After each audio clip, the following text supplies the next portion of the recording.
そうだ、7分もかかったな。こんな感じです。セミ風呂。はい。ふーちゃん。いいね。うーちゃんで。すごい。98メートル。ある。なかなかいいスピードで行くんじゃん。はい、皆さんこんばんは。今ですね、北関東道を走っております。ちょっとね、今日はね、いつもと違うところからスタートしております。で、今回はですね、全国制覇旅で18軒目の岩手県の方に向かっております。今回は岩手県、それから19軒目の宮城県も一緒に行こうかなと思ってますので、ちょっとね、長い旅になるかなと思っております。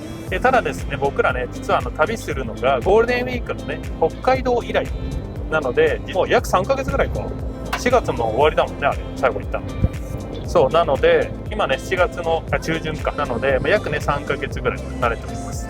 なんでね、離れてたのかっていうのと、なんでここからスタートなのかっていうと、ちょっとね、僕のね、仕事の関係でですね、実はお引っ越ししてました。北の方の関東の今いまして、その関係でね、ここからスタートとなっております。動画のね、制作とかも追われてたりしてて、今回もね、なかなか計画がない、無計画な感じで、今ね、岩手県の方に向かっております。今日はですね、とりあえず走るだけっていう形になりそうなので、盛岡の近くまで行けたらいいかなっていう感じで今走っております。で、最初にね、岩手県の方を回ってからだんだん下ってきて宮城の方に行くっていうような、そんな感じでなんとなく描いております。そうそう、期間がね、今日土曜日の今夜なんですけども、ちょうど1週間後の土曜日の夜ぐらいまでは旅しようかなと思ってますので、平日なんで旅はしやすいんじゃないかなと思ってるんで、その辺もね、いつもよりかね、少しラフに動けるんじゃないかなと思って、楽しみにしております。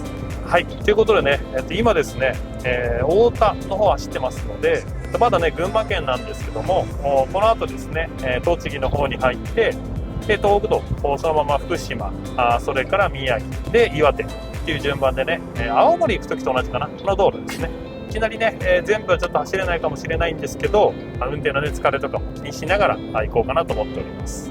あとはね、今回の旅ね、もう今ね、7月の22日なので、35度超えの日々が続いております。猛暑日か。なので、その辺もね、踏まえて、今回ですね、バッテリーもね、フル装備で来てますので、エアコンとかもね、どれぐらい実際使えるのかっていうのもね、この旅でね、検証できるんじゃないかなと思ってるんで、その点もね、なんかね、参考になれたら嬉しいかなと思っております。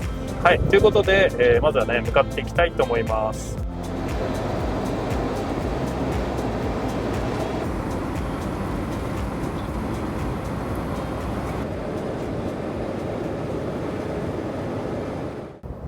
はい、今ですね、もう栃木県の方に入りました。大田ら辺で撮ってたんですけど、あっという間に栃木です。ただね、この栃木もね、次抜けるまでは、福島まで行く間はね、それなりに距離があります。東北道にも入りますんで、次、那須を越えたあたりかな、福島の方が見えてくるの。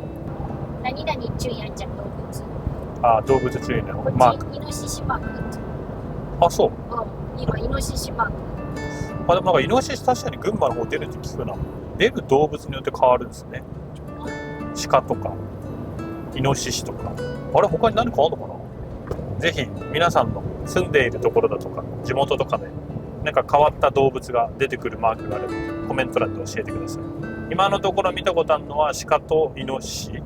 あとなんだ。猿なんかあったの？なかったっけ？わかんない。はい、今ですね、福島県の方にですね、入りました。今はちょうど白川過ぎたぐらいですかね。で、今日はね、まだもうちょっと走りますので、このままね、走っていきます。今だいたいね、2時間ちょっとぐらいは走ったのかな。で、今のところね、ノンストップで来ております。渋滞とかもね、特になく、工事とかもね、ないので、割とね、スムーズに走れてるかなと。で、今日はね、あとまだ320キロ。まだそう走らなきゃいけないみたいなので、ただ、ね、ご飯をね、一応買ってきてるんで、今日は。だからその辺もね、ちょっと考えながら、またね、目指そうかなと思っております。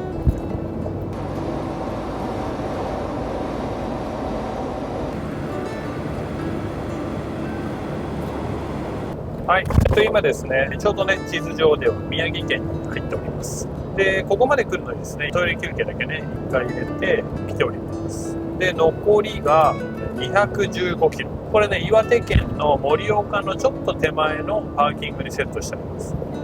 で最初見た時はね500キロ以上あったので、それに比べたらだいぶ近づいたのかなと思います。まだまだ先が長い。210キロ。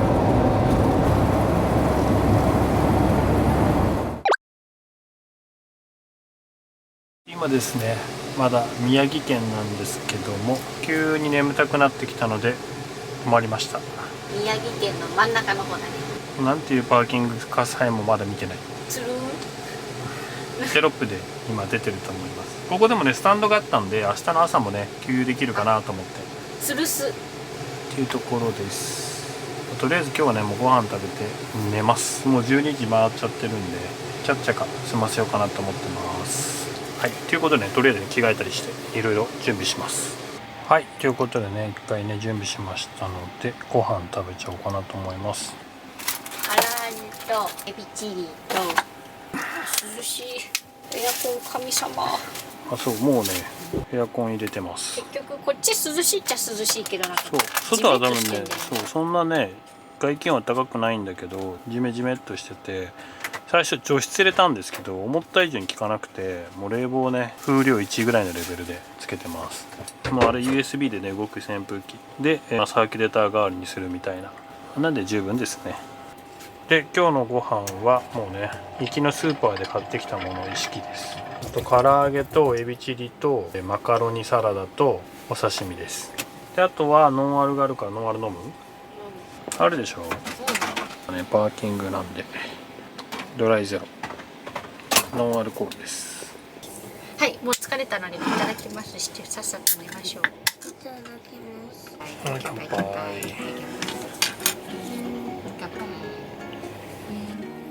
完璧。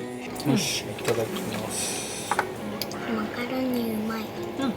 キャンピングカーのいいところはね、こうやってスーパーで買ってきたものをそのままささっといつでも食べれるっていうのがいい。せや。家とあんま変わんない。全然ねこれぐらいの量だったらこのちょい飲みテーブルがぴったり。今日なんかさ、出発する直前まで何にもしてなくてさ、それともなんとか来れちゃうからいいよね。未だにだって今宮城にいるけど、明日岩手県のどこに行くかまだ決めてないからね。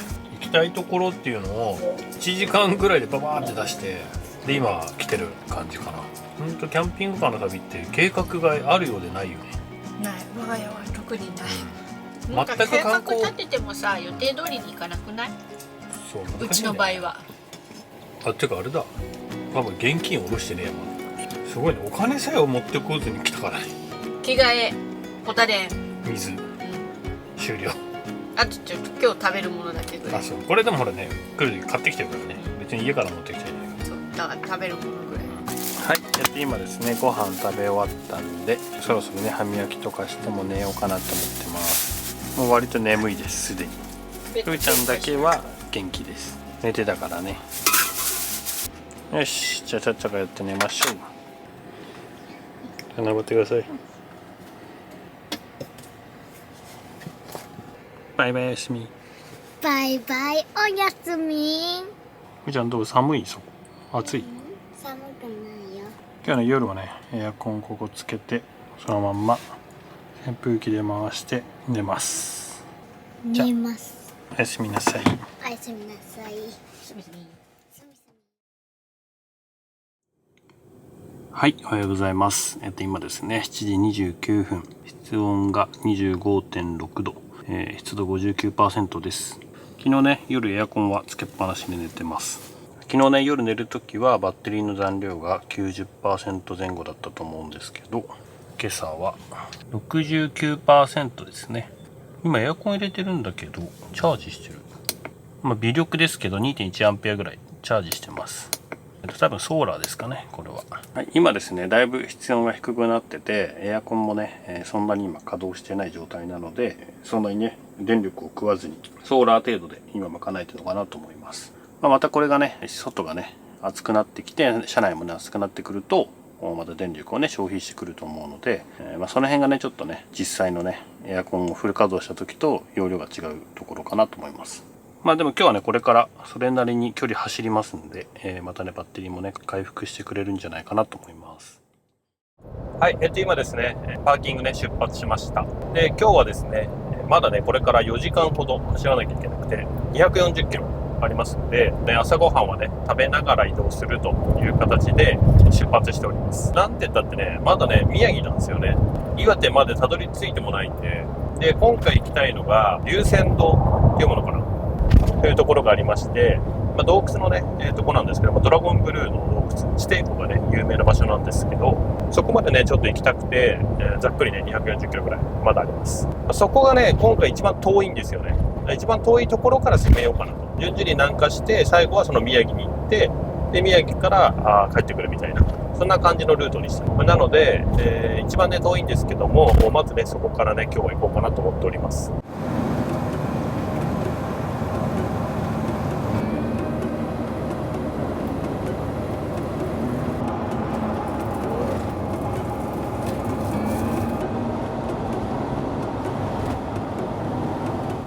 はい、今ですね、平泉スマートインターチェンジのとこですね。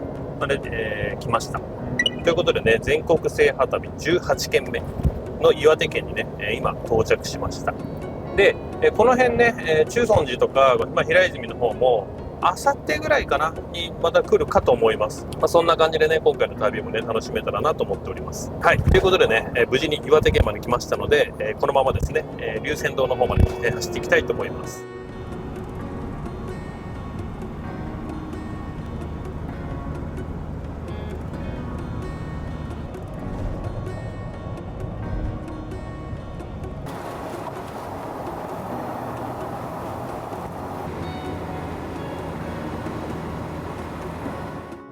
はい、今ですね、盛岡南インターチェンジまで来ました。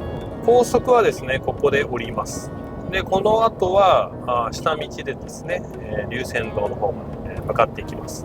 まだね、ざっくりですけど95キロぐらい。で時間もね、あとね、まだ2時間ぐらいかかるっていう見込みなので、気長にね、運転していきたいと思います。とりあえず、高速はね、ここで一旦終了です。盛岡の出口か。出るの初めてだよね。盛岡って今まで通過しかしたことなかったんで、今回初めております。うわ、7140円なんだ。秋田とかも行ってない？秋田はそうだね、通過もないか。とりあえず盛岡に着きました。すごいね。左に曲がっていくと盛岡駅らしい。でも前はやっぱあれだね、都心部って感じだね。なんか峠道みたいなとこ通ってんでしょ。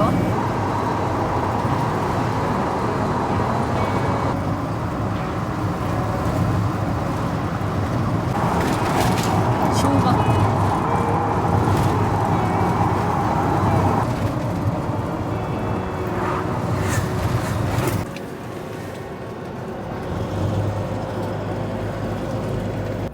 はい、今ですね、龍泉洞の近くまで来ました。あとね、1.4 キロです。だいぶね、長かった。朝ね、8時からずっと走りっぱなしなんで、もう4時間ぐらいですよね。ノンストップで。もう今12時1分。約250キロ。だから昨日400キロ、今日250キロ。だから650キロぐらいしてる。もうすごいね、なんかあんなとこ歩けんだ。ここかな。なんかすごい人いっぱいいる。すごいな。あそこ駐車場。もうちょっとガラガラかなと思ったけど、全然ガラガラじゃなかった。これ階段じゃないの？階段じゃなかった。入り口専用ですって感じ。思ってたよりかね、混んでます。よし、今ね、無事にね、到着しました。走行ね、してたので、だいぶね、充電が溜まってまして、朝ね、60しかなかったんですけども、今ね、エアコンつけっぱなしで走ってても 100% に戻っております。またね、今ね、ソーラー入ってるんでね、またチャージしてます。なので、今日はね、もう電力の心配はないかなと思います。ねえ、ういちゃん。ういちゃんも歯磨きが終わった？ういちゃんはあと着替えて、ママはアイロンしたら出発です。ちなみに寒いのかな、めっちゃ。どうだろう。いいよ。やって。くよ。上手上手。うわ、冷たい冷たい。ねあれどうなの？先にチケットを買わなきゃいけない。こっちで買う。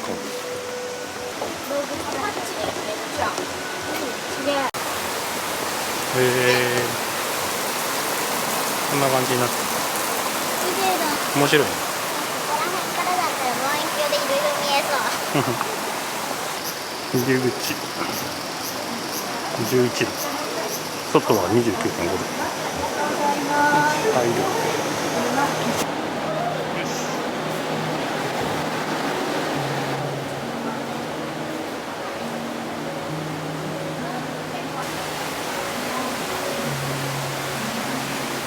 よし、じゃあね、これから洞窟の中に入っていきます。結構中ね、暗いです。わあ、意外とやっぱ寒いかもしんない。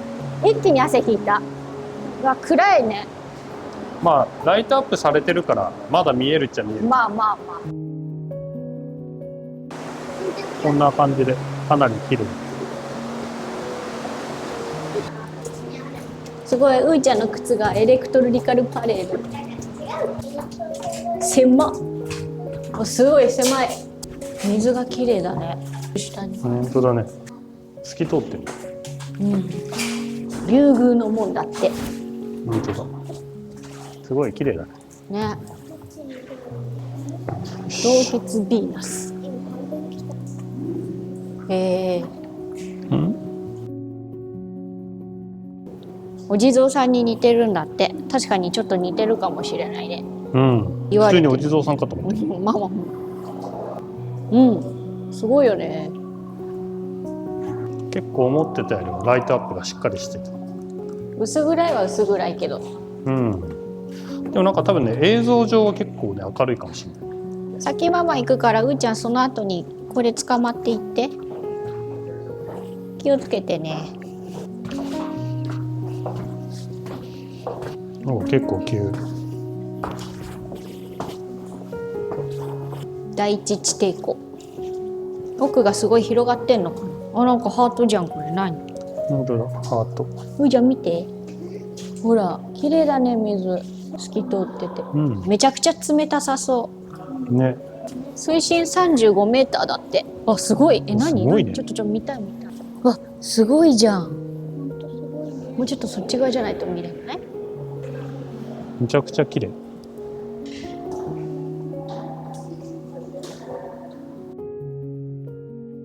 頭上注意。そう。頭、うーちゃんはちっちゃいから大丈夫です。すごいね。第三地底湖なのここ。すごいね。あそこが深そう。98メートル。98メートルあるんだって。さっきのところより深いじゃん。その後の調査を進めていたチームは途中で石灰分を溶かし込んでくるカルシウムをはじめ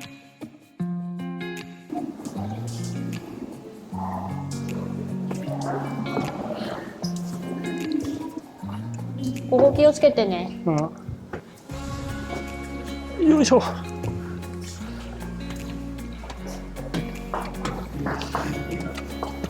ほんとあぶくまみたいだね。そうだね。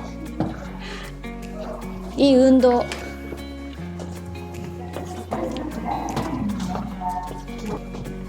いしょ。横の方がいいんじゃない？幅狭いよ。頭気をつけて。うーちゃんは平気。す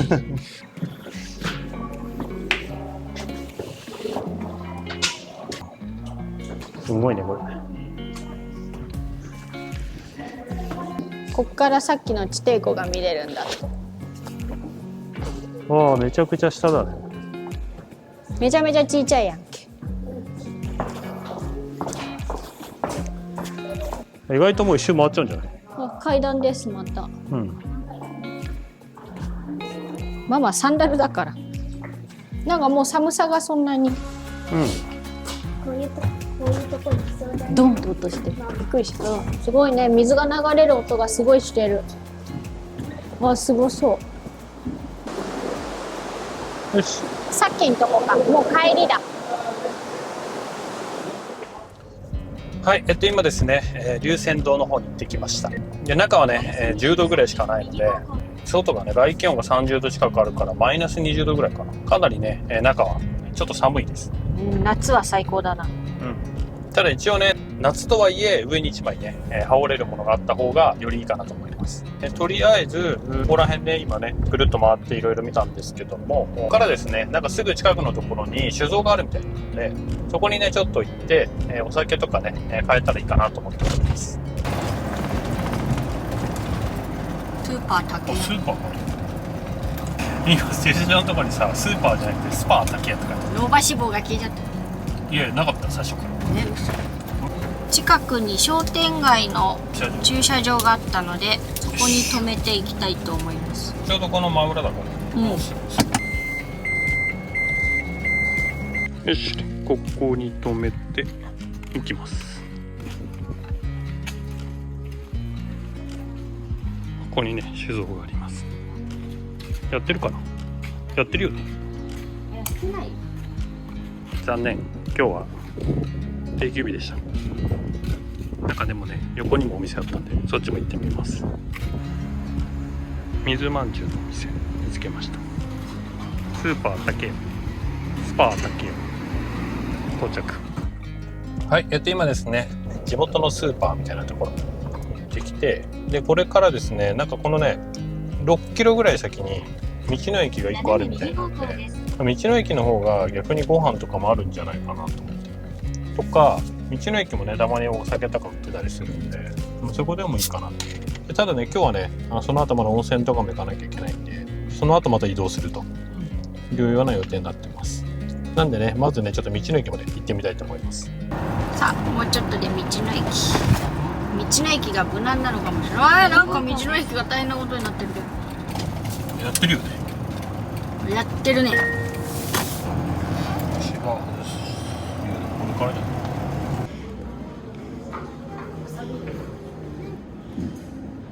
うん、そのままじゃん。牛乳ラーメン。ちなみにみちゃんのハンバーグ。すごい色してるね。でっかいね。ブルーベリーと。本当だ。緑緑してる。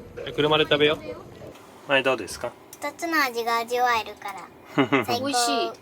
ふーちゃんのはチョコとブルーベリー。うん。じゃあママのはそれが。ピスタチオとブルードラゴンソルト。ママジェラートでピスタチオ大好き。でね、もう帰ってきてすぐにエアコンつけました。はい、今ですね、道の駅岩井泉の方に行ってきました。ご飯食べたりね、ジェラート食べたり、お土産買ったり、なんだかんだ多分1万以上使ったの。お酒も買ったし。あ、そうそうそう。最初にね、行こうとした酒造がね、今日お休みだったんですけども、そこの、メインというか看板商品みたいなのが実はそこでも売ってまして、それはね買うことができたんで、結果オーライで、今日はねこの後ですね、またね龍泉洞の方にちょっと戻るんですけども、そちらの方でね、温泉が取れてますので、行きたいと思います。で、そこは龍泉洞ホテルっていうところの日帰り温泉なんですけども、別で料金にはなっちゃうんですけど、貸し切り風呂がねありまして、炭風呂っていうね貸し切り風呂なんですけども、どうやらね東北初の貸し切り風呂らしいです。東北、僕らもね青森とか福島もそうだし山形もそうなんですけど、多分ね1個ずつぐらいは必ず貸し切り温泉入ってたと思うんですけど、その中でもね東北の中でも初の貸し切り温泉だったらしいんで、結構歴史のあるあれなのかなと思っております。でもなんか温泉がなんかよくある温泉じゃなくて、どうやらその龍泉洞の水。そうそう、先ほど言ったね地底湖の水を使ってるみたいなんですよね、龍泉洞の。そうだからその辺はちょっとね普通のとまた違うような感じの場所だったんで、またそれは面白そうだなと思って、今からですねそちらの方に向かっていきたいと思います。龍泉洞ホテルのすぐ近くまで来ました。こちらね先ほどね通った龍泉洞の道とねそのまま一緒です。まっすぐずっと行くと龍泉洞。この辺にどっかね、これか。龍泉洞温泉ホテルですね。よいしょ。なんかすごいね、森林の。あとママについてて。あれ、日暮らしかな。はい、今日のお風呂です。イエ炭風呂。面白いね、これ。結構でかいね。こんな感じです。炭風呂。ーイ。面白い。面白い。綺麗だ。よし、じゃあうちゃん温泉入ろうぜ。はい、今ですね、龍泉洞温泉ホテルの貸し切り風呂ですね。炭で、ね、できたね、貸し切り風呂だったんですけども、多分炭風呂なんて初めてで入ったのか。子供はね、ちょっとね、暑いかもしれない。ママも暑かったよ。ぬるめが好きな人だと暑いかも。料金もね、3300円ぐらいかな、3人で。そう、入館大人1人で500円の貸し切り45分間で2000円。でその辺はね、そんなにべらぼうに高いわけでもない。多分時間がね、45分なんで長いわけでもないです。で、今日はですね、これから少し走ろうか、それとも挫折して途中にしようか、まだ悩んでます。ちょっとじゃないんですよね。100キロぐらい走るんですよね。もう250キロ走ってからまた100キロ走るって割と酷だなと思って。まあ、とりあえずね、そのちょっと遠いところで、明日その分近くなるところをナビにセットして、で、その道中にもね、何個か泊まれそうなとこあったので、そこもね、見て、行けそうだったらそっちにするかもしれない。この先カーブが連続します。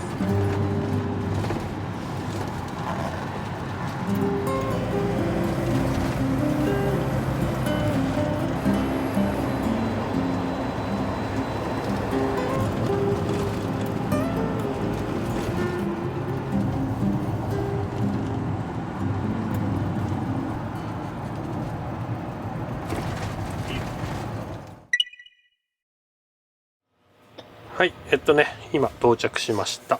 でね、着替えも終わったんで、これからね、夜ご飯とか作って食べようかなと思います。で、今ね、そのままエアコンもつけっぱなしで扇風機で循環させてます。バッテリーの残量が、さっきね、100だったんですけど、98です。寝る前まではこれで回そうかなと。今ね、インバーターで回してます。で、寝るときはエアコンを外電に切り替えて寝ようかなと思います。じゃあね、ご飯のね、食べるから準備してください。とりあえずね、こんな感じで準備 OK です。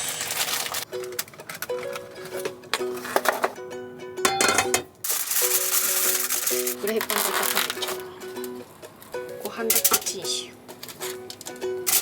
じゃあ一回電子レンジつけるんでエアコン止めます。停止。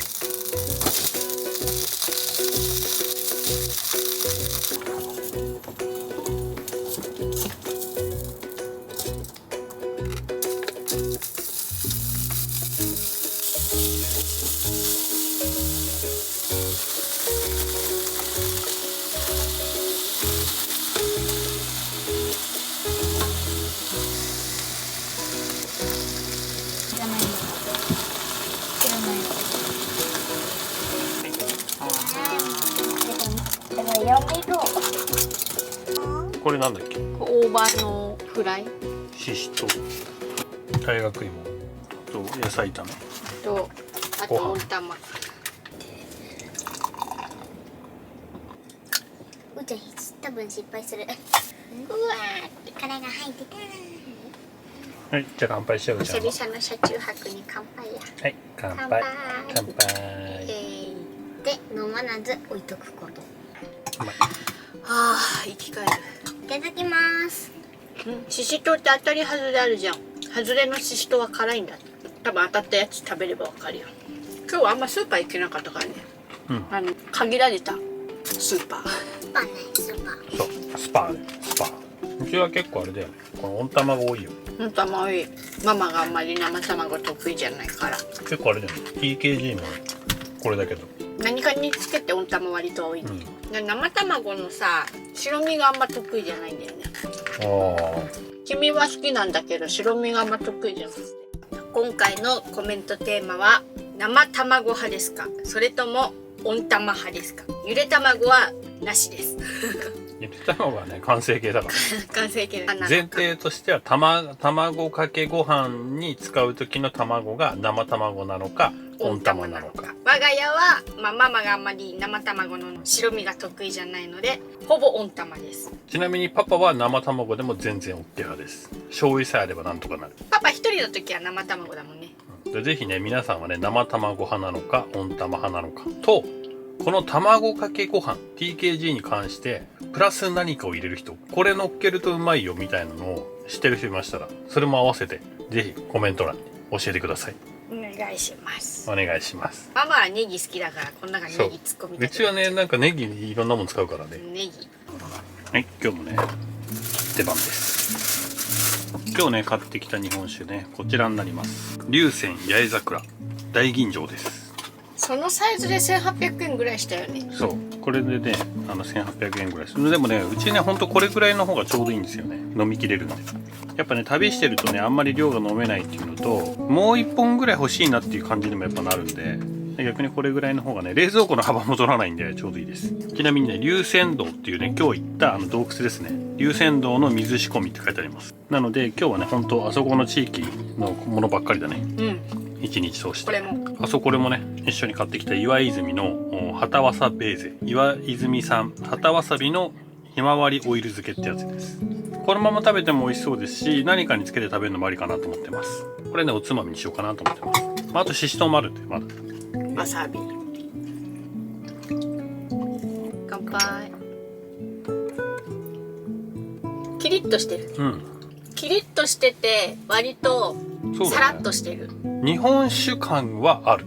どっちかっていうと、味的に言うと日本酒感のある日本酒。結構味がはっきりしてて日本酒が好きな人は好きかもしれない味じゃない？めちゃくちゃ美味しい。辛口の方だよ。日本酒飲む人は絶対めちゃくちゃ美味しい。日本酒が程よくこう香る。かといってガツンと日本酒のなんか感じ？そうだね。後残りはないね。飲みやすいすごい。そうだね。これはねうまい日本酒です。旗わさびか。このままでも食えるわ全然。これ日本酒のつまみちょうどいいかも。なんかちょっとこうつまんで飲むみたいな。ししとうがいいね。ししとう結構いいよね。うまっ。ちなみにこのししとうも道の駅に買った80円。80円のししとう。全部で立ってます。動くな。ピントがずれるだろ。はい、ということでね今日買ってきたデザートです。中松屋っていうところですね。で買った、水まんじゅうと、この水まんじゅうもこれあれなのかな、ここのやつなのかな。水まんじゅうのね上りが上がってたのでちょっと気になってねお店の中入ってみました。ちょっとね水とともに食べんのこれ？あ、水なきゃダメ？あ、本当だね。冷たい水を入れてくださいって書いてあるよ。あ、だから贈り物のセットのとこに龍水があったんだ。泉洞のペットボトルがあったのか。そういうこと？もので言うとこんな感じ。でちょっとね桶っぽい感じのやつに入ってます。でこれに水を入れて食べるのが水まんじゅうみたいです。だから水なんだ。何この中に入れとくえってこさと？申し訳ない。谷川岳の天然水です。龍泉洞ではないです。おお、これなんかすごいね。ダイレクトやん。すごい。あ、そうなの？ダイレクト。すごい。ダイレクト水まんじゅう。これさこの中に入れりゃいいんでしょ？器に水まんじゅうをされこのまま入れていいんでしょ？入れる。だからさこれいらないでしょ？スノーピーク。このまま入れるやろここに。いやないだろ普通に考えて。一人でそれ全部食うの？そうやで。一人でこれ一人分じゃないの？ 7個入りを一人で食べるか。なんで一たった7個しか入ってないじゃん。だってちっちゃいじゃんこれ。2個入れて食べればいいじゃん。ごま団子みたいなもんとりあじゃないの？えず先にさ。これをまずじゃあ1個取って。もう冷たっ。でこれに水を入れる。水ってどんぐらい入れるの？そんなもん？そんなもんでいいと思う。これで何スプーンで食べるの？すくい上げて食べる。すくい上げて食べてくださいだって。これは。これねいただきます。うまい。はい。でちなみにうちらが買ったのはママのはこれなんか色すごいよね。商品名忘れた。色すごいよねんかい。杏仁豆腐だってでも。なんか夏のやつなんだよね。でうーちゃんは意外とシンプルなやつ選んだよね。普通のチーズケーキ。そう。うーちゃんは意外と普通のチーズケーキ。でね、これ水まんじゅうなんか文句言われたんで、一回じゃあ切りますね。中は栗って書いてある。栗のあん。普通のショートケーキ。栗が入ってます。ショートケーキ。柔らかい。ペロッと7個食べるつもりだ。ピーピーピー。でピーピーになっちゃうんですけど。いただきます。チーズケーキも意外と美味しい。だって4個入りと7個入りがある中でわざわざ7個入り選んだからね。みんなで食べるんでしょ。普通に。よ。一つ言うよ。パパ、これでいくらすると思ってる？7個入りで2000円だぞ。これ500円。これも500円。2000円だよ。豪華なデザートだね。一番パパ王様じゃん。あね、うまいでしょ。あ、甘くないんだね、あんまり。食食べやすい。栗の味がすごいっていう感じでもなく。食うな一人で2000円を。ママの。じゃあちょっとちょうだい。食べてみて。パパちょっとじゃないんだよ。カービィだもんだって。カービィってさ、ってやったらめっちゃ吸い込んでいくんじゃんだって。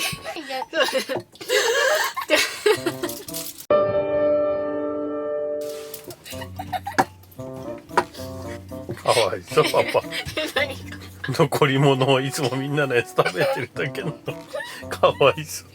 今世の中の大半のパパはみんな同じだと思うよ。うーちゃんはね、今夏休みシーズンですので、夏休みの宿題がたんまりと出ております。そうです。だから今日はね、これから夏休みの宿題をやってから歯磨きして寝ますね。まずこの夏休みの宿題。鉛筆。そう、鉛筆とかもね、これ実はね、キャンバケでもすごいいっぱいもらったんだよね。いただいたよ。うーちゃんがね、入学するっていう祝いで。で、それでね、いただいたものをね、すべて使っております。はい、ということでね、うーちゃんは宿題時間です。頑張ります。はい。今日はですね、もう寝ます。これはね、11時半ぐらいなんですけども、今日はたくさん運転もして、たくさん行動もしたので、早めに就寝です。それじゃあうーちゃんも寝るよ。寝る気満々だ。寝るときはね、エアコンつけたまま寝ます。でね、こんな感じで今ね、電源をね、これインバーター用なんですけど、インバーター止めて、ポタ電にね、切り替えてます。めちゃくちゃ暑いわけじゃないんだけど、ちょっとね、湿度が高いんで、エアコン入れてます。除湿でもいいんだけど、あんま変わんないんで、エアコンにしてます。25度設定ぐらい。はい。で、あとはね、一応ね、このサーキュレーターをね、回しとけば、なんとかなるでしょうということで、今日はこれで寝ます。じゃあ、おやすみなさい。おやすみなさい。バイバイおやすみ。バイバイおやすみ。はい、おはようございます。今ですね、7時29分です。室温が 24.7 度、湿度 66% です。少しね、湿度が高いんですけども、実際にそんな感じはなく、普通に眠れました。で、今日はね、こんな感じで、エアコンはつけっぱなしです。ポーター電の方の電力が、ここにあるんですけど、58% です、残量。で、昨日のね、夜寝る前が 97% だったんで、ざっくり 40% ぐらい使ってますかね。8時間ぐらいか使ってるけど 40% ぐらいです。これはでもね、ちょっとからくりがありまして、設定温度ですね、25度ぐらいにしてて、で風量も1にしてます。これね、風速をね、自動とかにするとね、結構ね、食っちゃったりしますんで、電気を。で、固定して、回してます。で、あとね、ちっちゃいポタ電でこいつを回してます、サーキュレーター。逆に言えばこれぐらいだけすればポタ電の残量がね全然、キープでしながら回すこともできるので、いろんなね使い方ができるのかなと思います。もちろんね、岩手がね結構涼しいっていうのも消費しない理由にもなるのかなと思います。ということでね、今日まで準備して、出発したいと思います。はい、今ですね出発しました。今日はですねここから小祝農場の方までね向かっていきたいと思います。で、このね小祝農場っていうのは多分だけど小祝コーヒーの小祝だよね。昔なんかよくね飲んだような気がするのがこの近くにあるということなので、盛岡の方ですね。ここからね25キロなんで割と近いです。で、今日はねそこの小祝農場行って、で朝ごはんねまだ食べてないので、そこでね朝ごはんを食べて、お昼ごはんはねちょっとまた別のところを考えてるので、そこに行って、で夜はですねちょっとお一方お会いする方がいますので、そこにね今度向けて走っていこうかなと思っております。はい。なので、まずはですね小祝農場向かっていきたいと思います。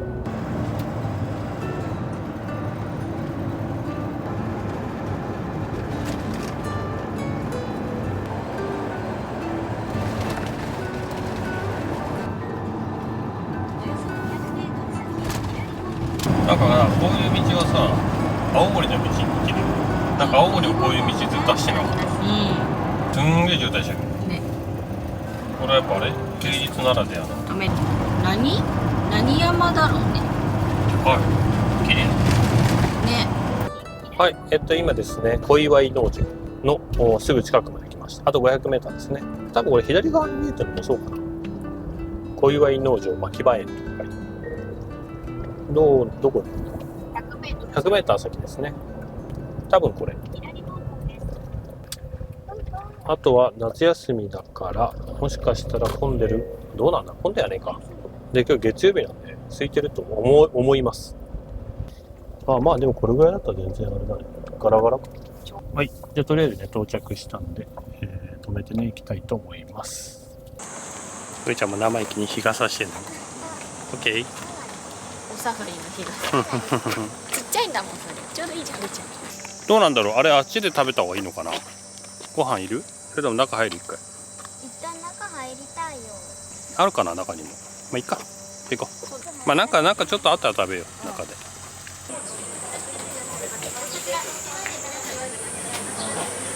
いや向こうはバーベキューとかか。がっつりでしょ。うん。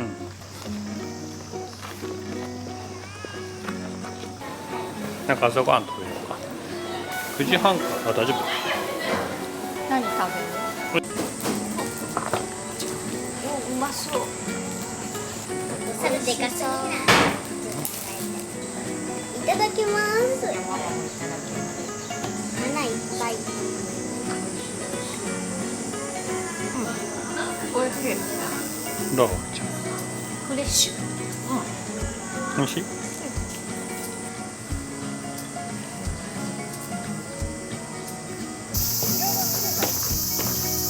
あれ焦ぐやつだね。ふーちゃん解放。こ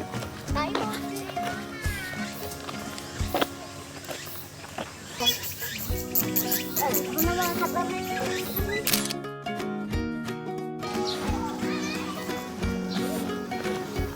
あ、もっと欲しい。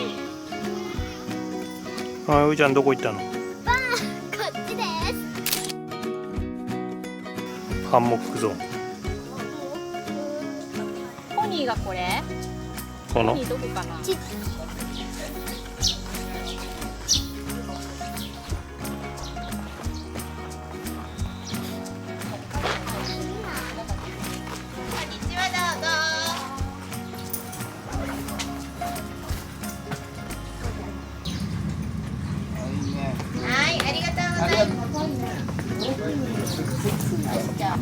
っちゃいでしょ。姉ちゃんと同じ女の子のお馬さんだからね。行ってゆっくりまたがってね。いいよ、そのまま自転車に乗るみたいにゆっくり。優しい。じゃあ肩の力も抜こうかな。出ますよ。はい。ふーちゃん。ふ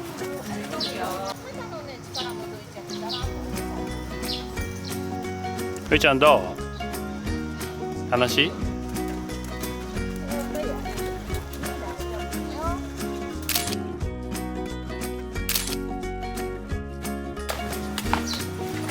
最後は笑顔だったよ。はい。ふーちゃんの夢は？ポニー飼いたい。買いたい。パパたちはポニー飼うのは無理やな。ボンちゃん飼うので精一杯だから。何がいましたか？さっきうーちゃんが乗ったポニーさんやっぱちょっとちっちゃいんじゃない？ほらうーちゃんが餌くれると思って来てるよ。ほら。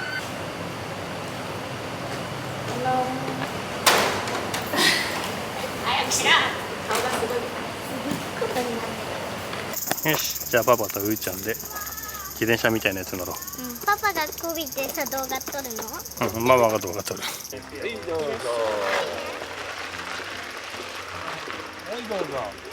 って。そうだね。面白いね。自転車乗ってるね。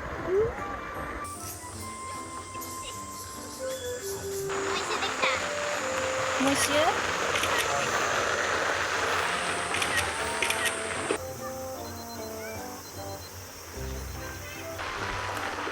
ッホーママ、楽しかったよ。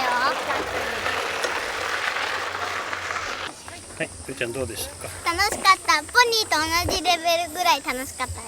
そうだね。うーちゃんなんてただ前に座って乗ってるだけだからね。そう。意外とでもね、ペダルが軽くて、なんか時折クイックだったよね。うーちゃんジェットコースターみたいなやつよ。あよかったよね。なんか下り坂ジェットコースターに乗ってるね、ジェッ自分だったトコースターだった。少し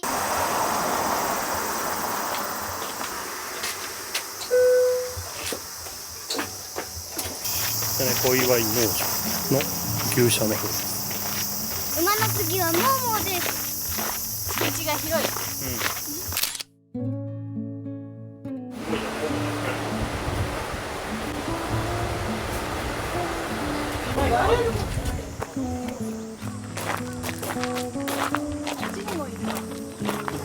なんかあれってサイロ。動物の森に出てきそう。サイロ。サイロって何なんだろう。今テロップで出てるから。多分サイロだよね。ものすごく今仕事を押し付けただろう感出してあ、宮沢賢治。あれらしい。モニュメント。パパトウモロコシを茎や葉ごとに粉砕して貯蔵し、サイレージという発酵させた飼料を作る。へー。小祝農場、牛舎の方に回ってきましたので、これからですね、車の方に戻ります。で、お土産コーナーがね、ちょっとあったんで、そこもね、寄ってみようかなと思います。この小祝コーヒーがなんか懐かしいじゃん。これさ、昔よく売ってたよね。多分なんか昔よく飲んだけど、なんか普通のこれじゃなくてさ、500のパックでなかった。リプトンと同じようなさ。どう？美味しい？牛乳違うよ。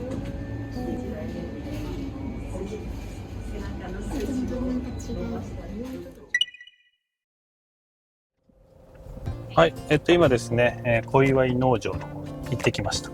中はね、結構遊べたりして、うーちゃんとも一緒にチャリこいで、ハンモックね、とかあったり、結構やっぱね、ちっちゃい子をやると楽しいかもしれないね。で、あとは、うーちゃんね、ついにポニーに乗れて、午前中ちょっとぐらいいました。で、今日はですね、これから、変な時間にね、朝ごはん食べちゃったのもあって、まだね、そんなお腹空いてなくて、先に、ちょっとね、盛岡八幡宮に行こうかなと思っております。いい景色じゃん。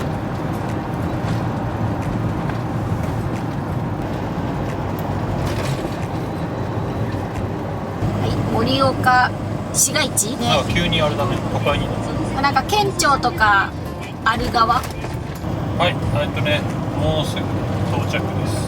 駐車場がね、あるのかどうか調べてこないで来ちゃったから大丈夫かな。この左手に見えてるのが八幡宮、盛岡八幡。サマーガーデン。今週の土日に何かがやるんじゃない？もしかしたらビール？よし、じゃあ行こう。結構大きい。アジサイが入ってる。本当だ。よいしょ。よいしょ。暑いね、下が白いから余計に眩しい。あれは何？あれ多分あれじゃないかな。違うところのあれがいっぱいあるんじゃない？文書じゃないけどちっちゃいやつあるじゃん、よく。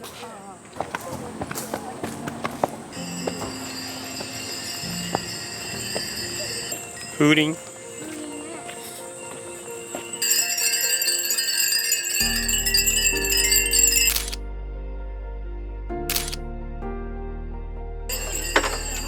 どうぞ。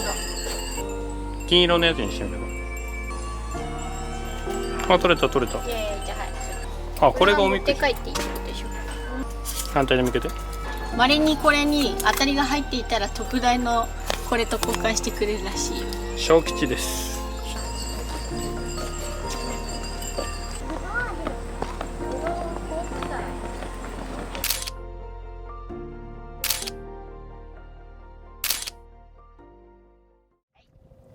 はい、今ですね、盛岡八幡宮の方に行ってきました。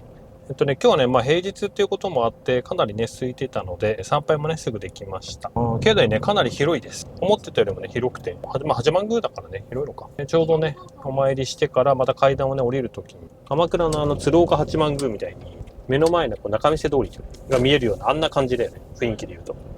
小町通りか。小町通り。あんな感じのね、雰囲気でした。で、今日はね、もうこの後ね、一回ご飯をお昼食べに行っちゃうんですけど、もうね、時間がね、3時ぐらいなんで、お昼っつってもね、ちょっと過ぎちゃってるんですけど、で、今日夜は、一人ね、ちょっとお会いする方がいますので、一緒にね、ご飯行く予定になってますので、まあ、6時過ぎにね、待ち合わせしてるんで、まあ、ちょっとこの時間はね、ライトに、軽めに食べようかなと。で、行くところは、ぴょんぴょん社っていうね、焼肉屋さんなんですけども、まあ、焼肉というか、メインはね、僕らの冷麺で行きます。やっぱね、せっかくね、盛岡来たんで、冷麺食べたいなと思って、で、冷麺をね、美味しいところ探したら、いろんなところにね、そのぴょんぴょん社っていうところがね、美味しいっていうのがね、書かれてまして、まあ、これはね、行きとくべきだなと思いましたので、これからね、向かいたいと思います。まあ、メインはね、焼肉屋さんなんで、当然ね、肉とかもあるんですけど、まあ、そこはね、ちょっとね、この後またすぐご飯が、まあ、4時間後ぐらいにありますんで、僕はちょっと考えながらね、食べようかなと思っております。ということでね、今からですね、ぴょんぴょん社の方に向かっていきたいと思います。で、関係ないけど、これ赤レンガ銀行らしいよ。あ、そうなの？うん、盛岡の。こうなの？そう。今もう博物館かなんかだ。ここもね、行こうか悩んだんだよ。あそこみたいだね。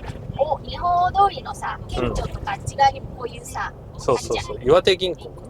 そうそう。あそこなんか建物が綺麗だなと思って。意外とね、時間がね、おせおせだった。ぴょんぴょん。これやってるよね。これぴょんぴょん？これぴょん。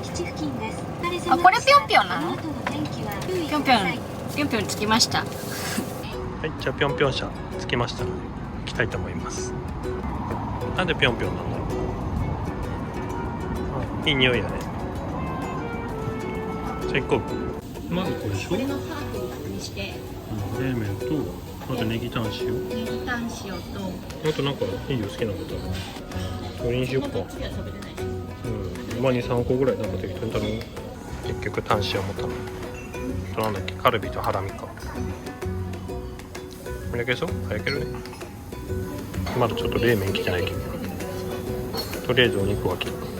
少しずつ食べてみる。ほんとだ。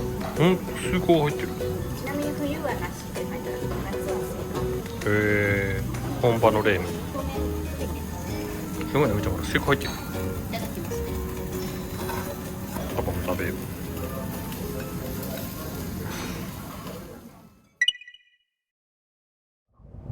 はい、今ですね、ぴょんぴょん社っていうところでね、ご飯食べてきました。美味しかった。まあ、焼肉屋さんなんですけど、普通にね、めちゃくちゃうまかったですね。メインっていうか、絶対これだけは食べようと思ったのがね、今回その盛岡冷麺。まあ、これだけはちょっと外せないなと思って、まあ、盛岡冷麺と、あとね、ネギタンとか、あと、まあ、ハラミ、カルビとか、まあ、その辺ね、一緒に頼んでみたんですけど、肉柔らかかったよね。柔らかかった。そう。なんで、普通に焼肉屋として全然美味しくて、まあ今回ね、冷麺がっていうことで行ったんですけど、他のお肉も美味しいので、ぜひね、盛岡の方ね、来られた方はぴょんぴょん社行ってみてはいかがでしょうか。何店舗かこの辺りにあるみたいで。で、ただ一個だけ、これはぴょんぴょん社に関係なくですね、私たちがね、これからご飯を食べに行くんですよね。なので、その辺だけね、ちょっとね、抑え気味に一応食べましたので、あと1時間半後、2時間後ぐらいにはご飯をまた食べるんで、まさかのね、ちょっと時間がずれちゃって、思った以上にね、小祝いに至って、ちょっとね、予定とこう順番が入れ替えになっちゃって、これからですね、今日は、実はですね、キクシンさんにお会いします。キクシンチャンネルのキクシンさんです。キャンバケね、来られてる方はよく知ってるかと思うんですけど、一緒にね、キャンバケ、一緒にやってるメンバーです。キャンバケメンバーです。で、キクシンさんもね、まあ、ちょっとね、場所は言えないんですけど、岩手県内でね、ずっとやられてるので、この辺のことはね、すごいよく、詳しく知ってる方だと思います。もちろんね、キクシンチャンネルっていうね、YouTube でもううちよりも全然登録者も多くて、長いことやってますんで、ぜひね、キクシンさんのチャンネルもチェックしてみてください。概要欄にね、貼っておきます。で、今日はキクシンさんのとこに行って、なんかね、車もね、置かせていただけるみたいなので、車を置かせてもらったりとか、ちょっといろいろね、お風呂も借りたりとか、いろいろ予定しております。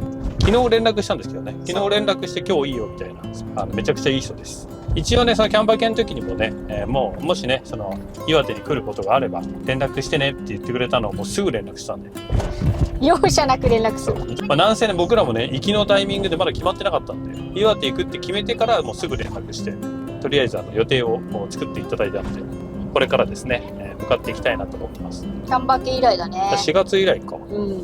なんだ3ヶ月ぐらいでね、うん、キクシンさんとはですね、実はキャンバケでね、今度また一緒にやります。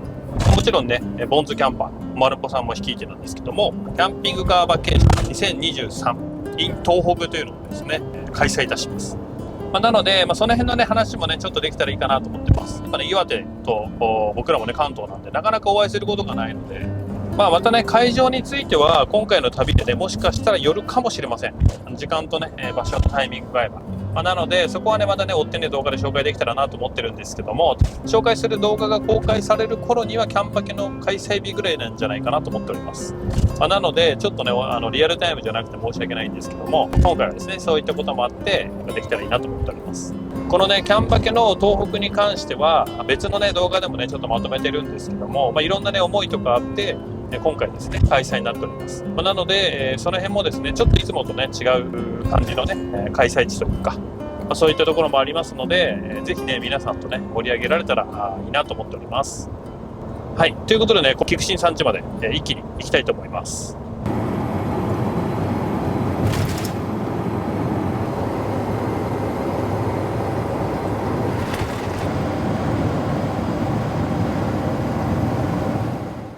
はい。今ですね、菊新山地の近くまで来ました。近くって言ってもそこまでまだ近くないんですけど、で、今日はね、この後は菊新さんと合流して、ちょっと話したりとかして、あとご飯食べ行ったりとかする予定です。明日はね、またね、観光でね、ちょっとこっからスタートして、この、近くというか、その遠くないところをね、観光しようかなと思ってるんで、だから明日ね、ちょっとまたね、別でね、紹介したいなと。もう今過ぎてきちゃったんですけど、で、今日はこれからですね、菊新さん家行って、まず合流します。なんで、今からですね、もう少し走って向かっていきたいと思います。菊新さんのところの車。うーちゃん横立ってみて。かわいい。いいね。うーちゃんでも乗れそうだね。ほら見て。後ろに看板が。監督。誰が監督なの？くまさん。移動中です。岩手に来るの割とギリギリだったんですよね、決めたの。そう、本当に。北海道から帰ってきてんのかなとか、帰ってきてる途中なのかなとか。すごいね、初めて来たね。こんな感じです。よし、じゃあうちゃん乾杯するで。はい、乾杯。お疲れ様です。お疲れ様です。乾杯。そうだね。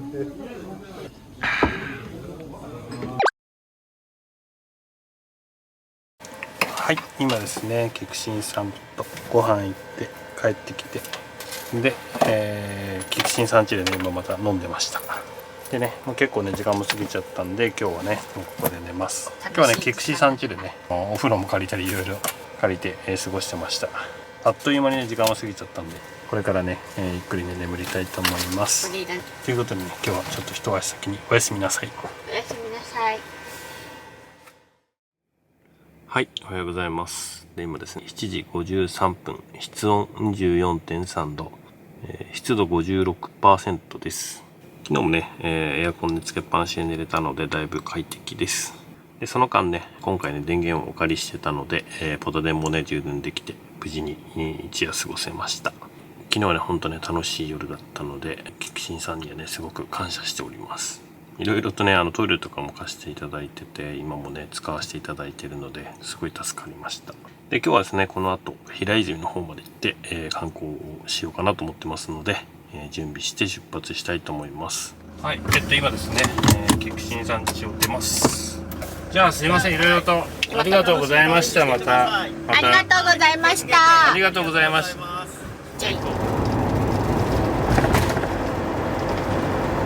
はい、ということで、今ですね、もう結構走っちゃったんですけども、今日はですね、これから平泉の中尊寺というところですね。で、今向かってて、あとね、10キロぐらいなんですけど、でね、ちょっとね、ここから向かおうかなと思っております。昨日はね、ほんと菊新さんとね、もう一人ね、お友達の方がいらっしゃいまして、で一緒に夜ね、ご飯食べ行ったりとかして、あとね、キャンバケのね、東北の県のね、話もしたりだとか、本当ね、充実できた時間が過ごせたかなと。前日にね、連絡したんですけども、本当快くね、いいですよって言ってくれたので、僕らもね、すごい助かりました。でね、キャンバケもね、東北でもやりますし、その後九州もやりますし、今年の最後はね、関西の方で和歌山で、またねみんなで集まって最後ね締めくくれればいいかなと思ってますので、ぜひね、和歌山のキャンピングカーバケーションの方もよろしくお願いいたします。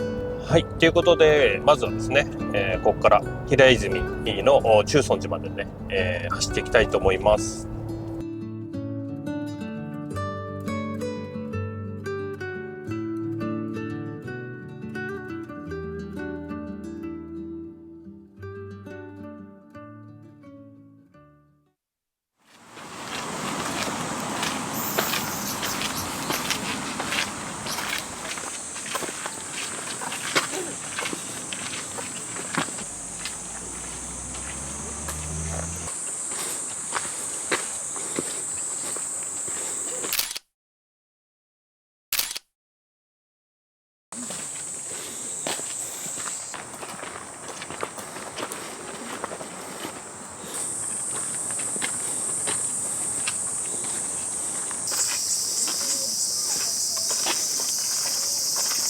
御朱印所って書いてある。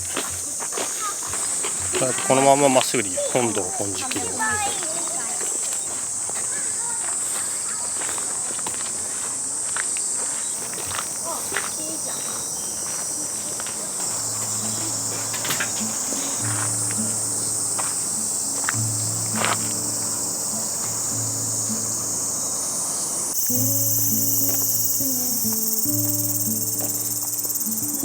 よし、結構ねこれで今中尊寺の本堂と金色堂もねもう少しで着くかと思います。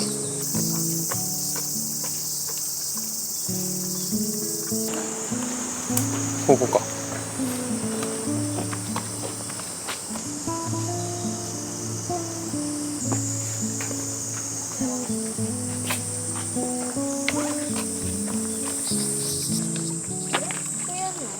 そうだよ。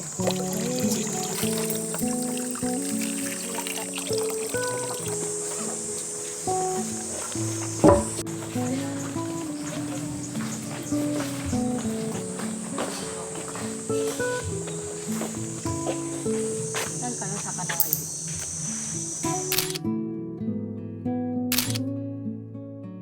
向こうだよね。うん。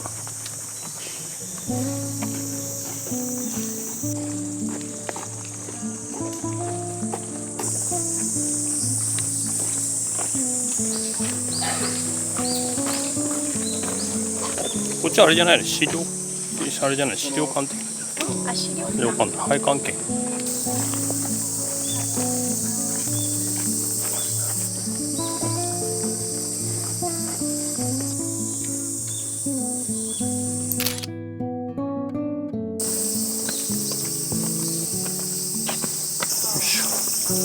うだね、金色堂の中は撮影禁止なので、この外観だけ撮ります。中ね、入りますけど、撮影はなしで行きます。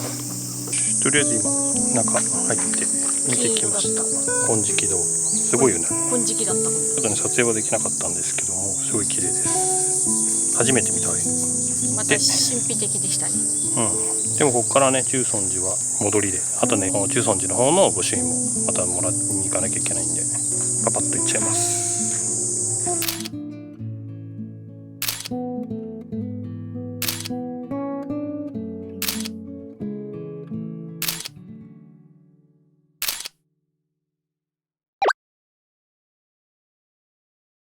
はい、ひょりちゃんね、アイス、抹茶アイスと金ごまミルクアイス、いいもんと思って無事にね帰ってきたので、アイス食べて次のとこに向かいたいと思います。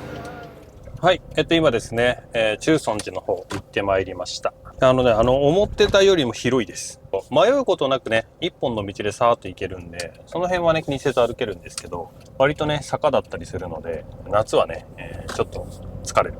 で、奥の方に行きますと金色堂がありまして、そこがね拝観料別料金なんですけども、すんごい綺麗です。金色堂があれでも一応修復品なのかな、リアルタイムのものじゃないのかもしれないんですけど、それにしてもすごいです。ぜひねこの辺来た方は来られる方はね、見に行っていただきたいなと思います。はい。でこれからですね、その中尊寺から約2キロぐらい離れた毛通寺っていうところですね。今向かってまして、こちらもね、結構有名なところなんですけども、確か世界遺産登録されてるところですね。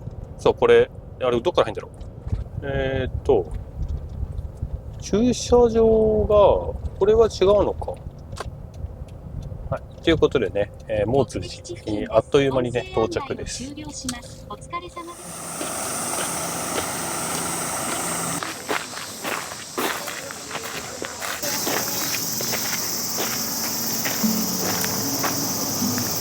そうだね。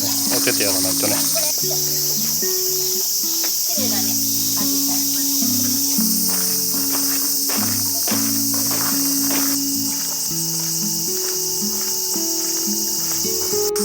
道行ってきてごらん。そう、ボートみたいな。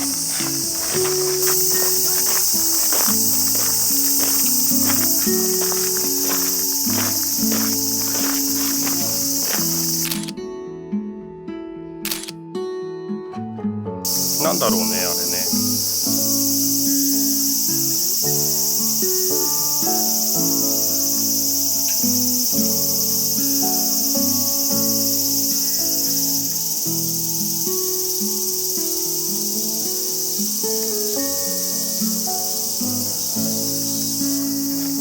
これのことか。これはもうすぐ源図。すごいね。前はここもっとこうバーっとなってたんだね。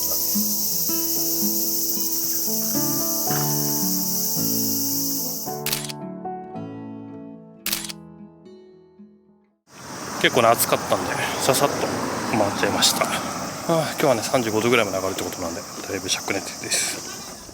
はい、今ですね、もう通じの方行ってまいりました。中はね、結構広くて、今日平日ってこともあってそこまでね人もいなかったので逆にねゆっくりねすることができました。本堂の方行ってね、御朱印も書いていただいたりとかして、あれなんだろう池なのかな、庭園。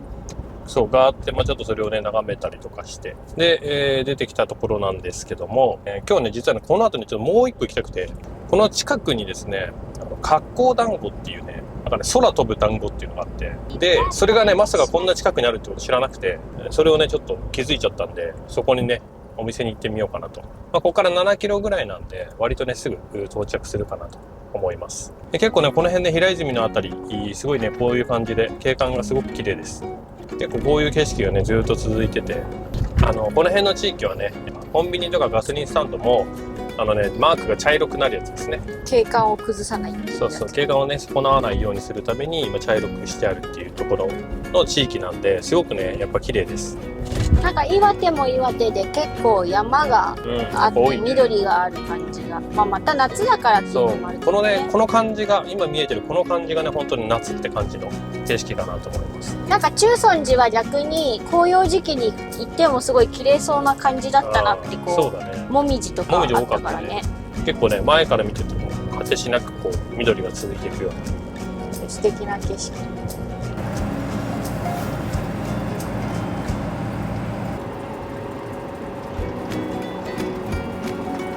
もうちょっとで着きます。ガラスパーク。さあ、およそ200メートル先、目的地付近です。よし到着。今ね車を無事に止めました。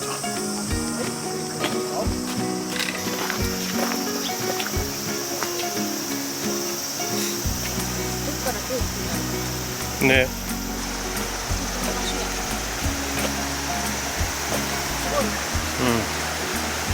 ちょっとこのガラス感気になるけど、ガラス店何なんだろうねこれね。はい、こんな感じでですね、格好団子っていうところですね。空飛ぶ団子なんかワイヤーっぽいのあるわね。注文の仕方が分かんないんでねちょっとねお店の方まで来てみました。空飛ぶ団子を営業しておりますね。はい、今ですね行ってきたんですけども、どうやらね空飛ぶ団子はお店側じゃなくて対岸の側のところから直接ね注文できるみたいなので、もう一度ねちょっと向こう側回ってきます。ちゃんと営業してるみたいなのでよかったです。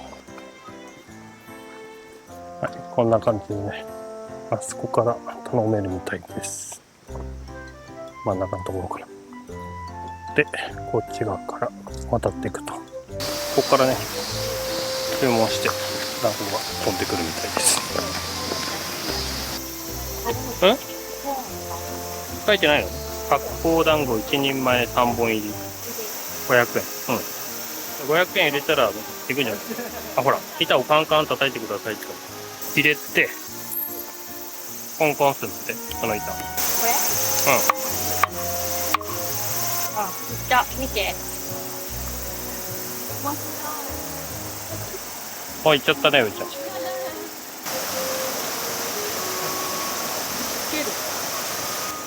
これどうやって帰ってくるの？そのまま持って帰ってくるのかな？あ、うーちゃんお団子帰ってくる。来たー、結構速いスピードで来る。起きる。あ、来た来た。なかなかいいスピードで来るじゃん。おお。あ、本当だ。3人分のお茶くれた。これさ、お茶ようこぼれないね。そうですね。よし。横にね、こぼったらベンチあったんで、ベンチにしました。うーちゃん何団子？黒ごまとあんこ。みたらしって甘い？あ、そう。いや、どっちも甘いんじゃない？醤油みたい。全部甘い。うん。食べてもらう。一個だけ食べてみる。一気に1個はすごそう。どう？食べれそう？食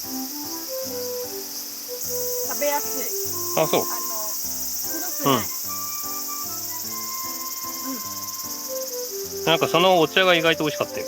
普通に。1個しか買ってないのに人数。そうそうそう、人数分のお茶をくれたっていう。かなり良心的です。よし、じゃあパパも食べよう。はい、今ですね、原美系っていうのかなっていうとこの発酵団子ですね。行ってきました。今ね、見えてる、ちょっとこう、祠というか屋根があるところですね。あそこから注文して来るっていうね、なかなか面白いスタイルです。で、割といいスピードで行くよね。うん。場所でも良かったな。うん。まあ、これ多分休み中に来たらめちゃめちゃ混んでるのかもしれないです。で、今日はね、平日に来たんで、逆にね、その辺が空いてるとこだったので良かったのかなって思います。はい。ということで、今日はですね、これから、この旅始まってから、まだ一回もね、ちゃんと買い物実は行ってなくて、ちょっとね、さすがに買い物しないとまずいってことなので、一度ね、スーパー、なんかどっかスーパー行きます。それからちょっとまた考えて、まあ、もしかしたら今日はちょっと早めにお風呂入って移動しちゃうかもしれないです。あとちょっとね、明日も距離があるんで、ここだけね、ちょっとね、考えながら行動しようかなと思っております。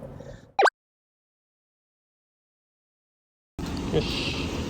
無事ね、買い物が終わりました。ここに戻って、ちょっとね、気になる酒造があったので、に行きたいと思います。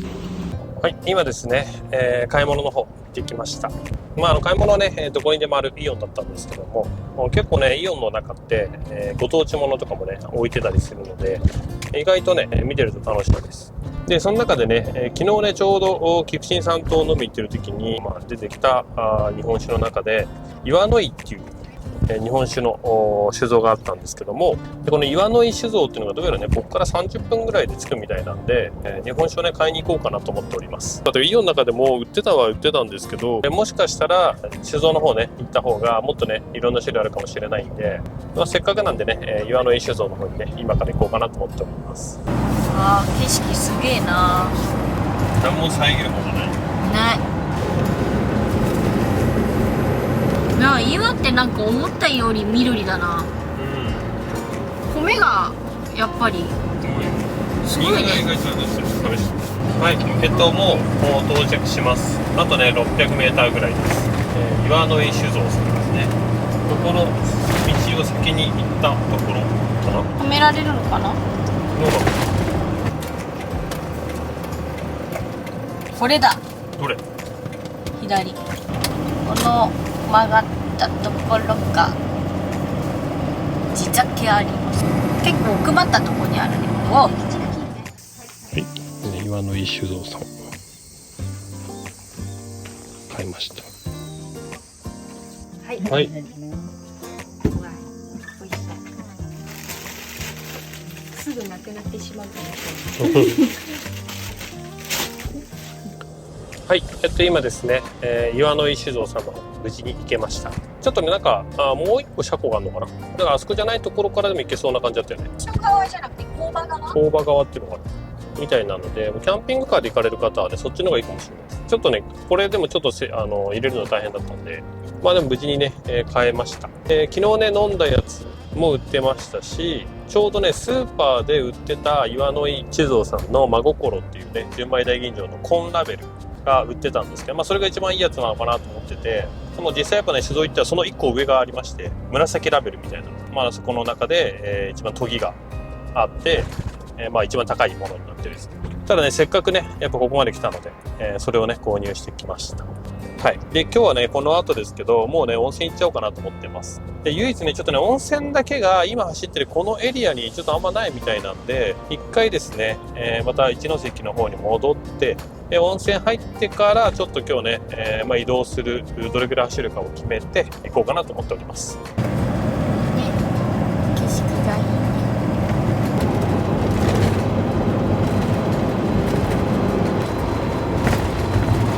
綺麗だね。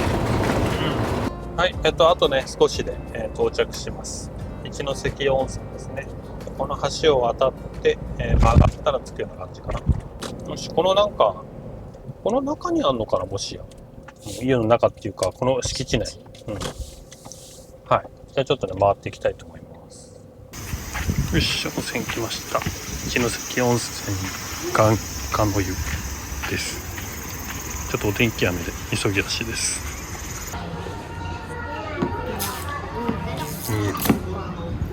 コーヒー牛乳の時間です。はい。今ですね、温泉の方に行ってきました。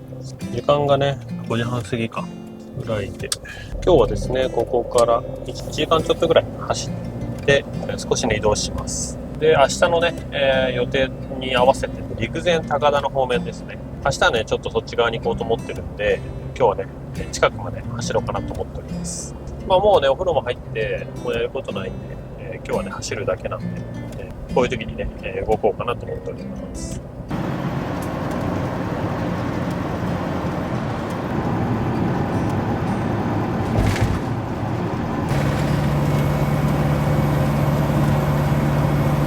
今ね、走り出したらね、結構雨が降ってきて、なんかね、すごいね。道路の脇が雨水ですごいよね、溜まってて。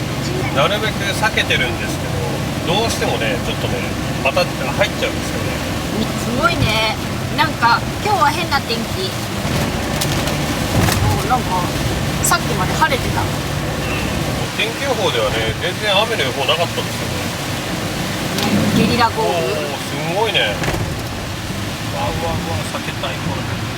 これあれだね、また下っていくからなんか気をつけないとはまりそうだね。すごいね、この辺もすごいね。まだまだ先です。はい、進んでいきます。まだまだね、あと40キロぐらい。虹が見える。すごい。見えた、うーちゃん。すごい虹だ。綺麗にアーチ描いてる。反対側見ないけど。はい、今ですね、陸前高田市の方に入ってきました。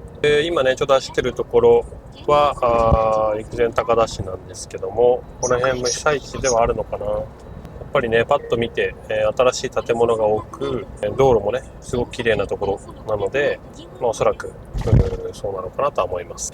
で、今日はですね、このすぐもう横にある道の駅にね、今から向かっていきたいと思います。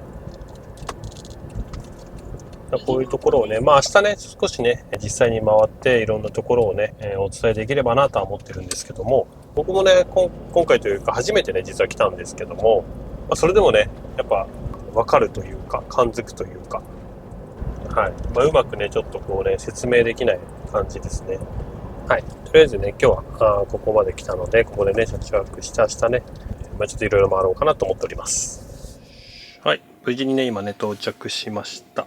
で、今ね、ちょっと準備して、で、これからね、夜ご飯とかね、食べようかなと思ってます。室温がね、26度ですね。今ね、外気温30度いかないぐらいなんで、これぐらいでね、大丈夫かなと思うんですけど、エアコンはね、つけっぱなしです。日中はね、35度以上ありましたので、やっぱ猛暑日となってたので、かなりね、エアコンは酷使しております。で、気になるね、バッテリーなんですけども、98% ですね。今日はね、ずっとエアコンつけっぱなしだったんですが、今ね、10アンペアぐらい消費してます。走行充電中はね、CTEC の方が勝ちますんで、ビビたる数字ですけども、充電はしっぱなし状態となってるんで、止まってからね、減り始めるというような感じですね。今日も夜寝る前まではサブバッテリーで回して、で、また夜寝るときはね、ポタ電に切り替えようかなと思っております。25度の風速1、レベル1で回しております。これで十分ですね。ちょっと寒いぐらいなんで、こんなもんで平気です。なるべくね、電気をね、いっぱい使わないようにして、節約しながらエアコンは使っております。はい。ということでね、ちょっとね、ご飯の準備とかをね、していきたいと思います。はい。テーブルね、セット OK です。ご飯の時はね、こっちの座席モードの方が圧倒的に食べやすいんで、変えます。米チンする。電子レンジか。このね、電子レンジ使うときはエアコンを1回切って電子レンジを終わってからもう1回かけるっていうようにしてます。めっちゃ最高の音や。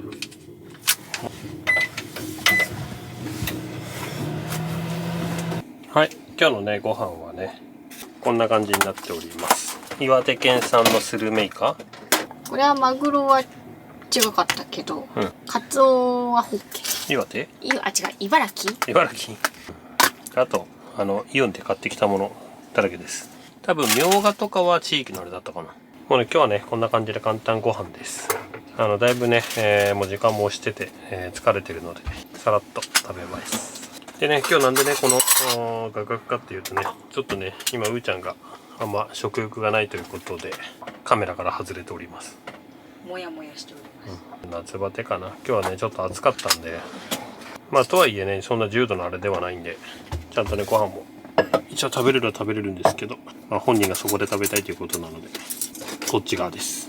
ちなみに僕の席から見るとこんな感じですね。パパ今日はね京都ブレンドお茶です。ママは普段通り。ちょっとねやっぱうーちゃんがね万が一なかったら嫌なんでお酒は控えておきます。じゃあ乾杯だけしよう。はいはい乾杯。食べれるところまで食べるね。そうしてくれ。よしいただきます。今日は日に当たったから結構疲れたな。岩手来て35度以上の日が来ると思わなかったよね。勝手な印象で言うても30度ちょっとぐらいでしょと思ってたけど、猛暑日ってあるんだと。東北でもやっぱ猛暑日ってあるんだなと。今日ね本当に群馬とかね39度とかでさっきねニュースになってたから全国的に暑かったんだろうけど、その点やっぱね今回はねボンちゃんのエアコンはめちゃくちゃフル活用してますね。いや本当に様々すぎて、熱帯夜でも寒いぐらいで寝れるし、昼間もね帰ってきてすぐエアコン入れちゃうからね。電源あればね。やっぱ使い方が変わるよねキャンピングカー。いつもパパの席どうですか？普通です。ちなみにうーちゃんは丸太がないと高さが足りません。うーちゃん丸太クッション。で結構旅で刺身多いよね。多い。やっぱ簡単ねどこでも手に入るし、海沿いのね県って絶対ねやっぱ何かしらこうさメインの刺身じゃないけどあるじゃん。ラインナップ絶対イカ入ってんだようち。日本酒を飲むようになったから余計にお肉っていうよりかはお刺身の方がより美味しく食べれるっていうか、それもあって結構刺身を選ぶことが多くなった。今日のコメントテーマなんですけど、団子。今日団子食べたから。そう行った団子屋さんね、空飛ぶ団子っていうね面白いシチュエーションのところだったんですけども、せっかくなんでね今日はね皆さんが好きなお団子、例えばみたらしとかあんことか黒ごまとかで、これ意外とお団子のその味というかバリエーションって結構広くて、昔僕ら変わり種で食べたことあるのがラムネ団子だよね。あれ群馬だよね確か。パパが食べてた。そうパパが食べたのがあったりとか、そういうねぜひね皆さんのご当地の中の変わり種とかも一緒に教えてもらえると嬉しいです。で皆さんが好きなのが何団子か。みたらしだったらみたらし団子で、ママはみたらし。ママはみたらしで、パパは意外とずんだ好きなんだよね。ずんだね。ずんだ団子なのかもお餅なのかわかんないけど、ちなみにうーちゃんはお団子があんま好きじゃないんだけど、和菓子よりもねケーキですよ。そう今日はねお団子の絞って皆さんの好きなお団子教えてください。でうーちゃんみたいにちょっとお団子あんま好きじゃないっていう手がもしいらっしゃいましたら、洋菓子か和菓子かみたいな。多分和菓子だろう、洋菓子だろうな。ご当地のお団子のなんかこう隠し種みたいのがあればそれを教えてください。はい、ぜひね皆さんコメント欄で教えてください。よろしくお願いします。薬味大好き。薬味っていい仕事するよね。生姜も買えばよかったな。ネギ率高いよね。ネギって最高だよね。でね、旅ちょっとわんこそばができなかったのが少しちょっと悔やまれるね。食えないからな。なんだよね。もう誰かと一緒に行ってね、そうそうそうそう。何かをやるっていう感じで食べるならいいけどね。絵にならんのよね、また。もうお腹いっぱいとか言って。カメラにしとくなよ。よいしょじゃないんだよ。定点カメラにすな。いいね、君たちは食べたら終わりだよ。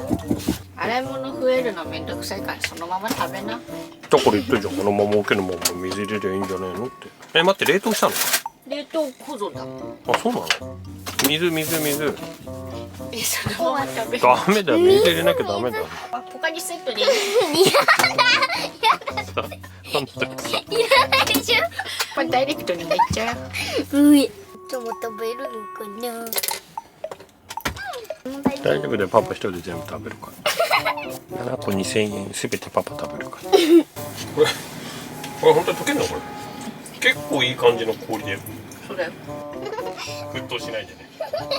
なんでこれ食べてんだよ。だってダメだよ。まんじゅう4つも食うでしょ。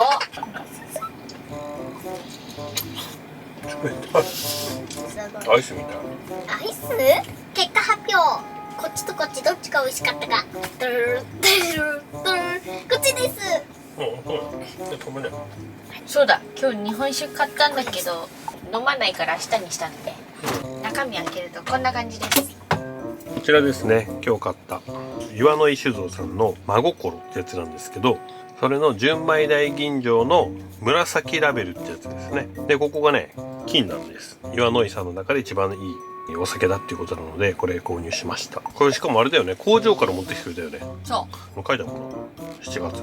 もう本当に最近作ったやつなんだろうなっていう。で、これは明日ね、飲もうかなと思ってます。今日はね冷やしておきます。うーちゃん元気になりましたか。うん。いいいじゃん。じゃあうーちゃんは右足担当。まずこっちからやんだよ。説明するね。新入りだからわかんない。まずこうだよ。見てて。やだ、足の裏はやだ。こうやってマッサージして。こうしてこうやって。なるほど、こうやってマッサージしております。あれさ。もういいわよ。まずこんな風に丁寧に叩いて。はい。すごい丁寧にやってるよ。いいわ。ママのおかげでさ、こっちの左足だけあったかい。左足だけ痛い。じゃあ次。さあ、ふーちゃん夏休みの宿題時間です。宿題です。昨日は何したんですか？ポニーに乗った。今日は？ダブルのネジを見た。はい。やめて、やる気のない私たちを取るのやめて。はい、もう寝ますよ。で、エアコンをね切り替えようと思うんですけど、今がね 71% で消費が20アンペア弱ぐらい消費してますんで、これからですねサブバッテリーからポタ電にエアコン切り替えます。まあ明日の朝までねポタ電で回そうかなと思います。設定温度とかはね改善そのままいっちゃいます。はい、で今ですねポタ電この延長コードで、引っ張ってこのカーテンの裏にですねここにポタ電があるのでこちらで今回しております。 100% ですね。今日菊池さんのところで充電させてもらったんでありがたい。これでね今晩は安心して眠れます。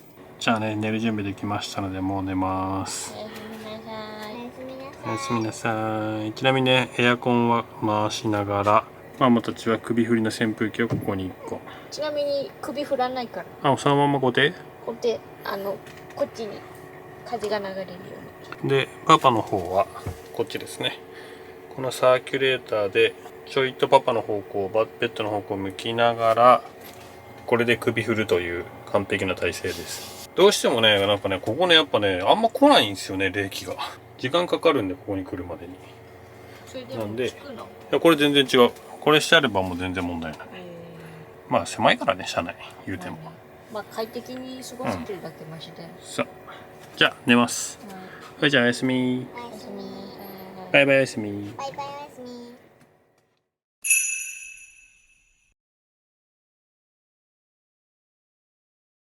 今日はですね、珍しくですね、動画のスタートが車内からということなんですけども、ちょっとですね、今回の動画は、いつもとちょっと違うというところで別撮りをしております。今回のね、動画については、冒頭ね、メッセージ流れたと思うんですけども、震災以降について回っていくということで予定しております。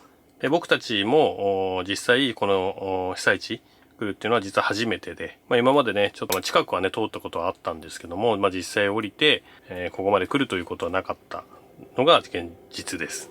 で、最後にね、キャンバケの方もね、東北でやるっていうのもね、告知させていただきたいんですけども、その前にね、なんで東北でやるのかというところは、やっぱちょっとこうね、皆さんにお伝えしたいなっていうところもあったので、今回ですね、こういった形で別撮りをしております。まずね、今ね、陸前高田市に今現在いますので、陸前高田からね、回っていこうかなと思っております。で、このね、動画については、岩手県の陸前高田市からやってるんですけども、前後ですね、旅しております。で、その動画はですね、また別で投稿しますので、そちらの動画もね、また見ていただければと思います。はい、ということでね、今日もよろしくお願いします。よろしくお願いします。みーちゃんもはい、よろしくお願いします。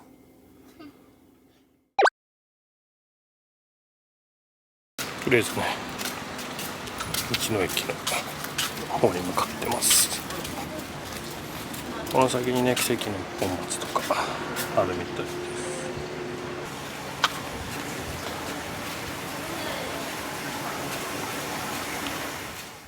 す。中入りました。岩手津波メモリアル。1-1はここか。からこっちだ。ここにでも書かれてるのはあれでしょ。この伝票はもっともっと昔のやつってことでしょ。あ、歴史ね。そう。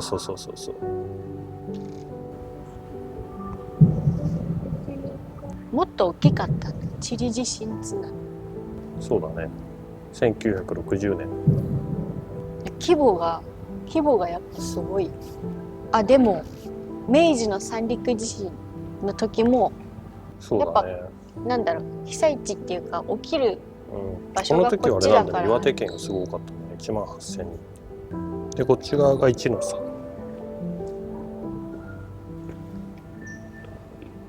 3。さっきのそれはこれかな。明治三陸地震。だからその後にいろいろこう対策はされてるんだよね。三陸地震津波対策。あ、すごいね。確かに日本の高速道路のさ、足とさ、フランスの高速道路の橋の足が強度の違いっていうか太さが全然違うね。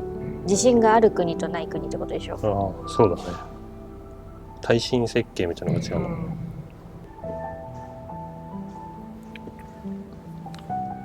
ちょうどね、当時は自分たちも横浜にいたけどさ、結構横浜でも被害起きてたからね。結構揺れたからね。すごいね。浸水の高さがホテルのこの3階ぐらいまであったと。根こそぎ持ってかれてんだよ、やっぱ。下がね、なんかこういう建物だったんじゃないかっていうぐらいのあれになっちゃってるね。実際の。あ、橋なんだ。これ橋の一部なんだ。橋の一部。こんな鉄の塊がぐにゃんと曲がってる。こんな感じですね。これか。こんなに曲がっちゃう。こんなに分厚い鉄が。これ橋なんだって、うーちゃん。曲がってしまう。うーちゃんは知らないんだよね。うーちゃんが今ビビってる。すごいね。こんな曲がるんだから。これがさ、何がすごいってあそこだよね。あの部分よ。あんな風に曲がるんだよ、鉄が。あの厚さの鉄が。もはや原型がどうだったんだろうって思うぐらいの曲がり具合だね。そうだね。車もなんかすごい。消防団の車。消防団。これだ。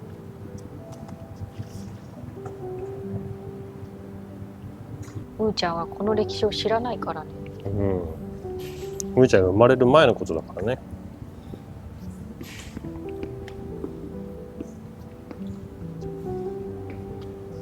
すごいね。うんぐにゃんとしちゃってる。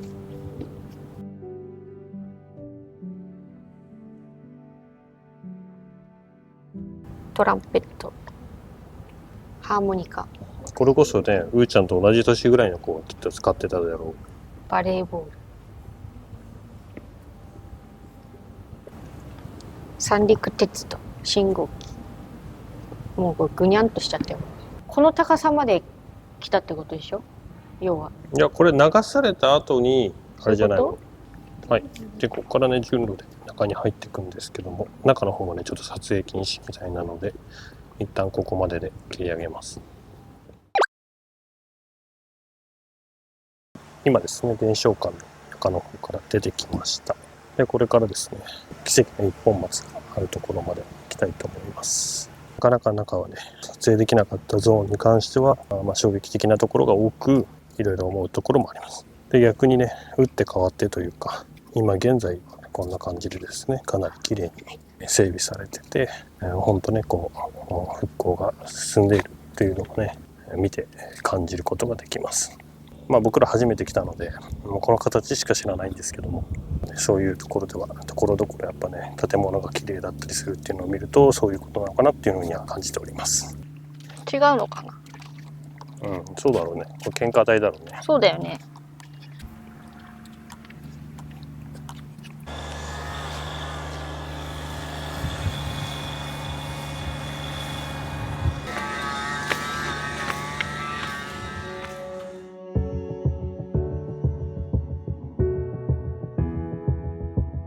この分だけこれは上がったってことね。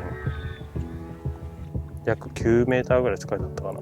前でもどうだったんだろうね。もうなんかほぼフラットに近い感じだったのかな。この前の部分と同じ高さってことじゃない、今見えてるこの海岸までのこの約高さぐらい10メートルぐらいは防波堤じゃないけど塀を立てたみたいな感じかな。そうそう、この分だけ向こう側まで全部こうなってる。すごいね、向こう側もだ。なんかさ、景色はものすごく綺麗なのよね。またそうだね。だからここをさ、昔を知ってて来る人と初めて来る人とで全然違うんだろうね、印象が。で、この先にですね、奇跡の一本松という有名なね、一本松があるので、今から向かっていきたいと思います。ちなみになんですけども、この陸前高田市では当時ですね、およそ人口が24,000人ちょっとで、そのうちのですね、約1,700名の方が亡くなられた、もしくは行方不明となっている人の数が約1,700名ということで、人口のですね、約 7.2%、100人いたらそのうちの7人の方がそういった状況になるっていうことは、もう本当ね、なかなか考えられないようなことがね、実際やっぱ起きて、この地で実際にね、被災されたということが記録で残っておりました。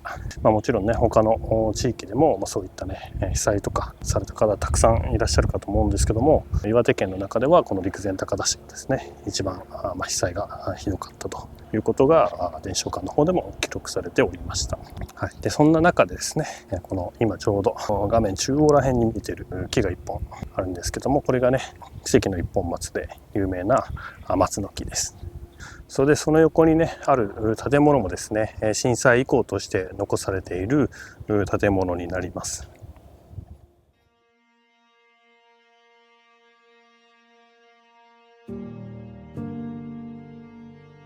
松がいっぱい今まで入ってた中では、とりわけ大ぶりな松の木だから大きいんだ、やっぱり。大きいよね、普通に見ても。この写真見るとそうだもん。でもやっぱり被害が起きてあれなんだ。だからちょっとレプリカの部分とか加工してる部分があるってことだよね、残すために。保存活動みたいなのしてるってことだよね。せやせや。ただでもすごいね、あの状況で残るんだから。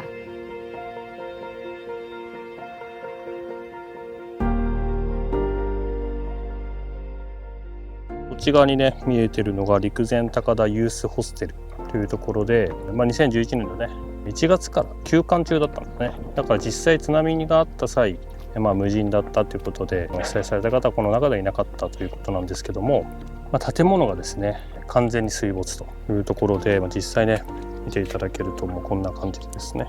もうちょっとね、原型がとどまってないような感じですね。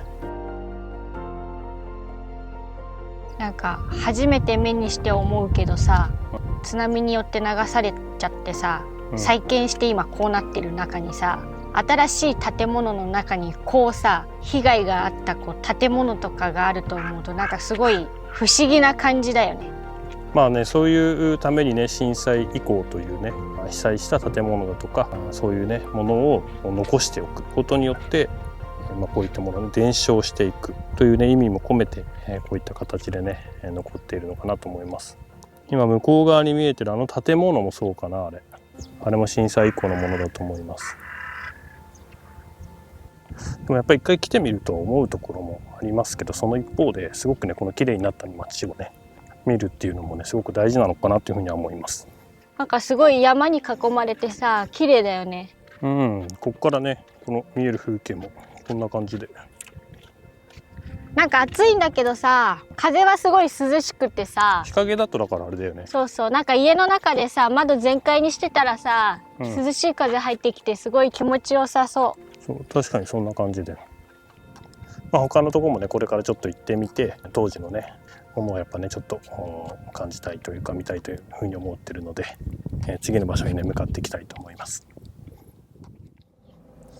はい、今ですね道の駅高田松原を出発しました。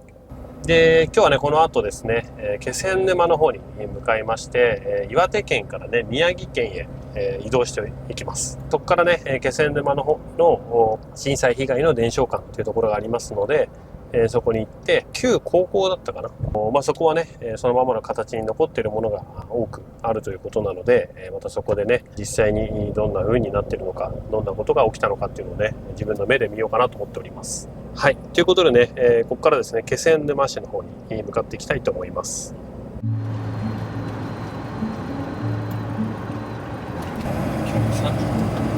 暑い。風は涼しいけどな。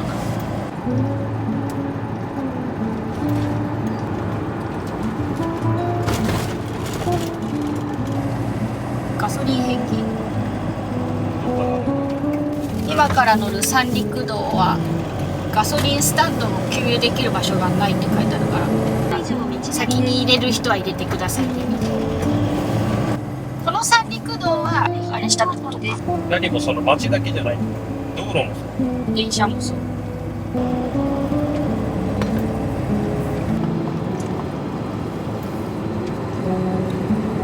今ですね気仙沼市に入りました。一応ねここから宮城県へ入りました。この辺がね気仙沼、気仙沼湾横断橋。行動力、運転席側はまたちょっと街が広がってるっていうか。はい、あとですね 1.4 キロで、気仙沼の伝承館の方にたどり着きます。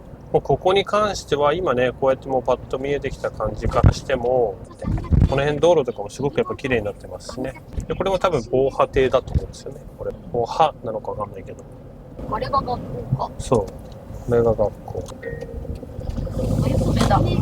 今前方に見えているのが伝承館、学校ですね。元学校です。すごいね。もうねこの辺りからちょっと垣間見えてはいるんですけど、すごいですねやっぱり。そうだね、ここだね、これが入り口だね、伝承館。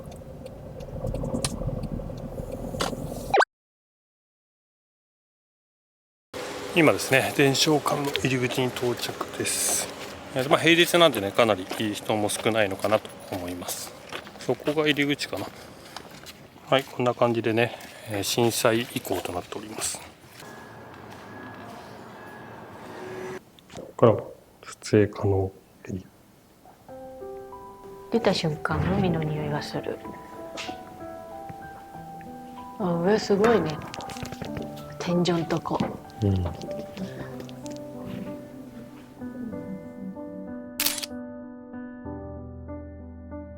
すごいね。どんだけ高い波だったんだろう。これなんだ、トイレかな、なんだろう、トイレだね。すごいね。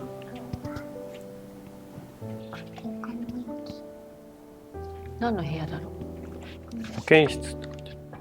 ここ？うん。保健室？言われなきゃわかんないもん。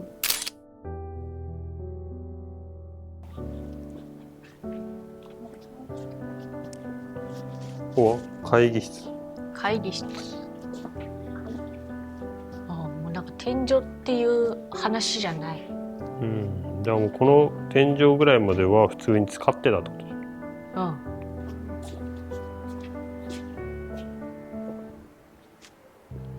校長室だってそこ。ここもそうだ多分ね。この辺は綺麗にあれしてんだろうけど、錆びてるもんね。うん。階段もはや立ち入り禁止だもん。転がってる。結構あれなんだね。ああ、そうか、天井が抜けたりする可能性があるんだね。だからまだここも使ってると。使ってる。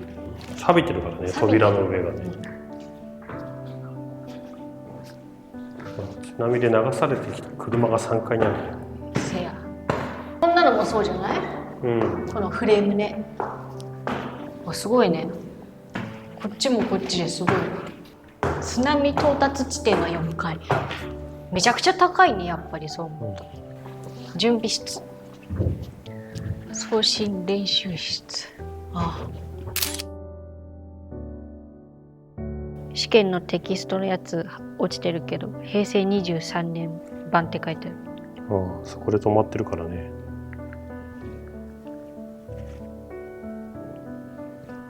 流されてきた木がここにある。ここの3階までは完全浸水してるってことでしょ。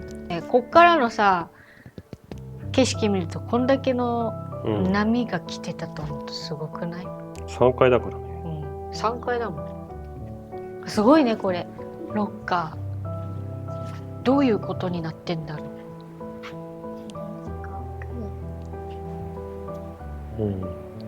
どうなってこうなったの？全部ここに大きいのが流されて溜まってったってことだよ。あ、本当だ、車だ。ここにあったんだ。車だ。ここが地上約8メートルぐらいらしいよ。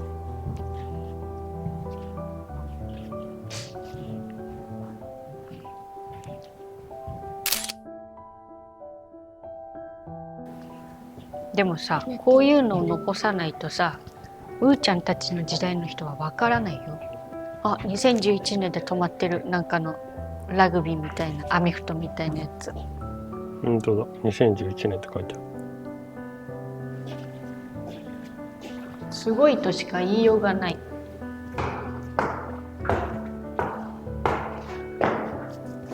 そうだね、ここが津波到達地点だ。どのあたりまでだろう。あ、だから本当は天井はこうだったってことだよね。せや。あ、でも足元っぽいね。足元まで。床から25センチのところまでの錆が特に目立っていることがわかります。これはこの高さまで津波が到達した証拠であり、入り口の戸にもその痕跡を伺うことができます。ここか。なんか激突した跡がある。すごいねこれ。壁がない。壁ない。いや、ここ壁だったんでしょ、ここ。ここのこの壁がないのがこれのせいってことでしょ。これがそうらしい。冷凍工場の壁の4階だからね。怖いよね。でもさ、なんだろう、家が流れてくるって怖いよね。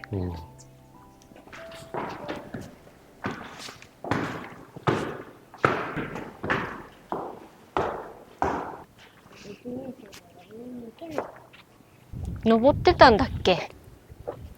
違かったっけ？あれなんかあったよね。でも全員無事って書いてあるからね。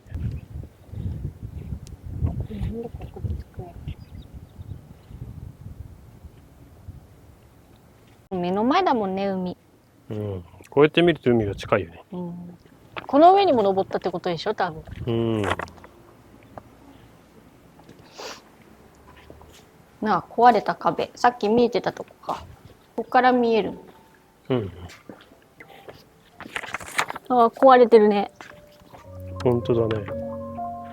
ちょうどさっきの3階から見えてたやつがあれですね。この壁です。すごいね。あそこまで波が来てたってことですね。周り見るとすごいね、この辺。そうだね。この辺も結構そのまんまの状態ですけども、かなりね、震災状況がわかるものになってるのかなと思います。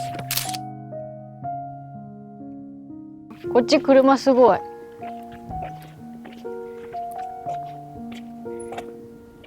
すごいね、折り重なった車。でも車が2台あそこにあるんだね。浮いてるよ家が。そうだね、家の半分だけが浮いてるような感じここか。で、よくよく見ると車も1台2台、手前にも1台か、これ3台あるんだね。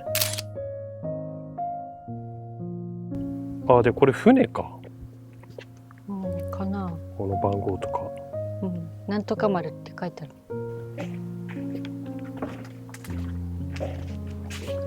わお。もう一台車いるね。ここかな。どうなんだろ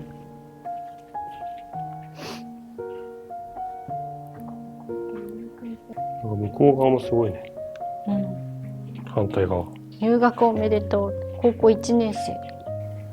こういう。何これ。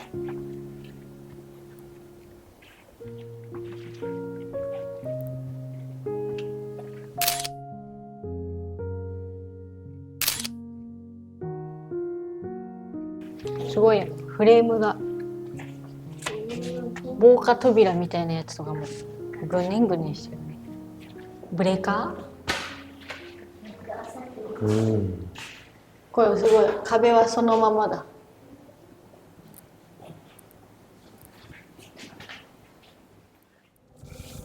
はい、今ですね、気仙沼市東日本大震災以降の伝承館をですね、今行ってまいりました。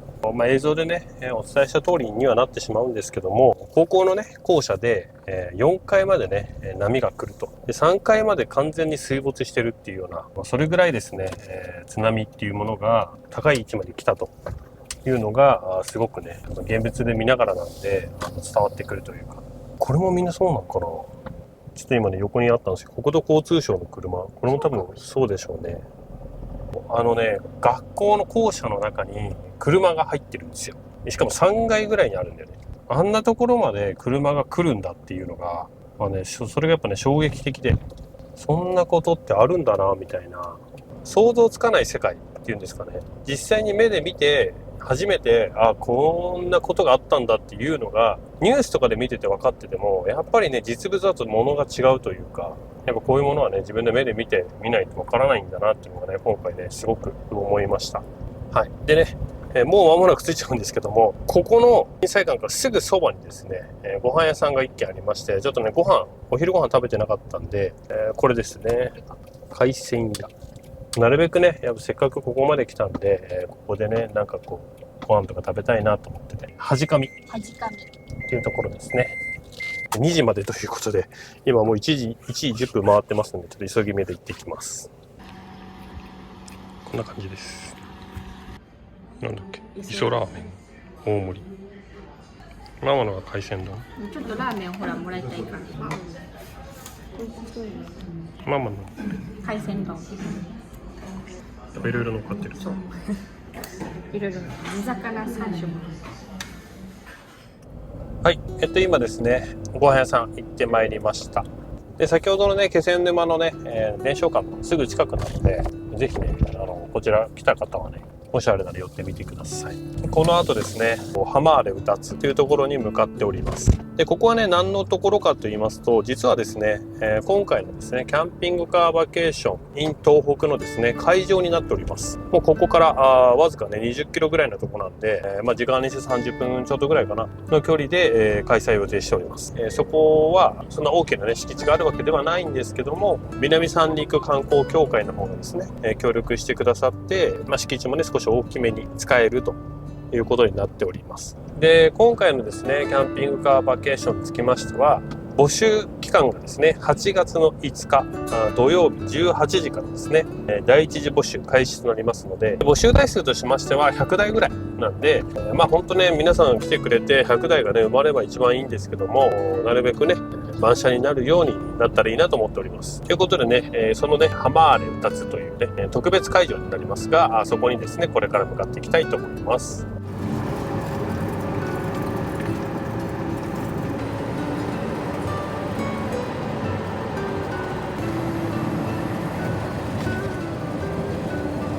はい、今ですね、浜原うたつのね、すぐ近くまで来ました。今、うたつというね、ところにいます。で、ここからね、あとね、700メーターぐらいなんで、もうすぐに目と鼻の先かなと思います。なんかこれっぽくない？あ、ほら、浜原うたつって書いてある。入ってるかな？今ね、無事に到着しました。結構いろいろお土産屋さんとかあるし、ご飯屋さんもありますね。あんこの手作り焼き餅。あ、ご飯物も結構ありますね。あ、酒店がある。なんかいろいろとあります。お土産屋さんとかもあったり、こっちも。あ、トイレとかもね、もちろんあります。これがね、隣接してますんで、だいぶいいのかなって。なんで、車をね、止めてキャンバケに来ても、ここでご飯とかね、食べれるんで、ご飯屋さんがあるとかいいですね。楽に。で、会場がこの裏側なので、まあトイレも全然普通に歩いていきます。むしろ全然近いですね。普通のキャンプ場と近いんじゃないかな。で、ここからこの奥のところまで、ここまで使えるんで結構ありますかね。で、下の段も借りてるらしいんで、あとその下のアスファルトまでもし台数が増えればということで貸していただけるということなので、割と敷地はあります。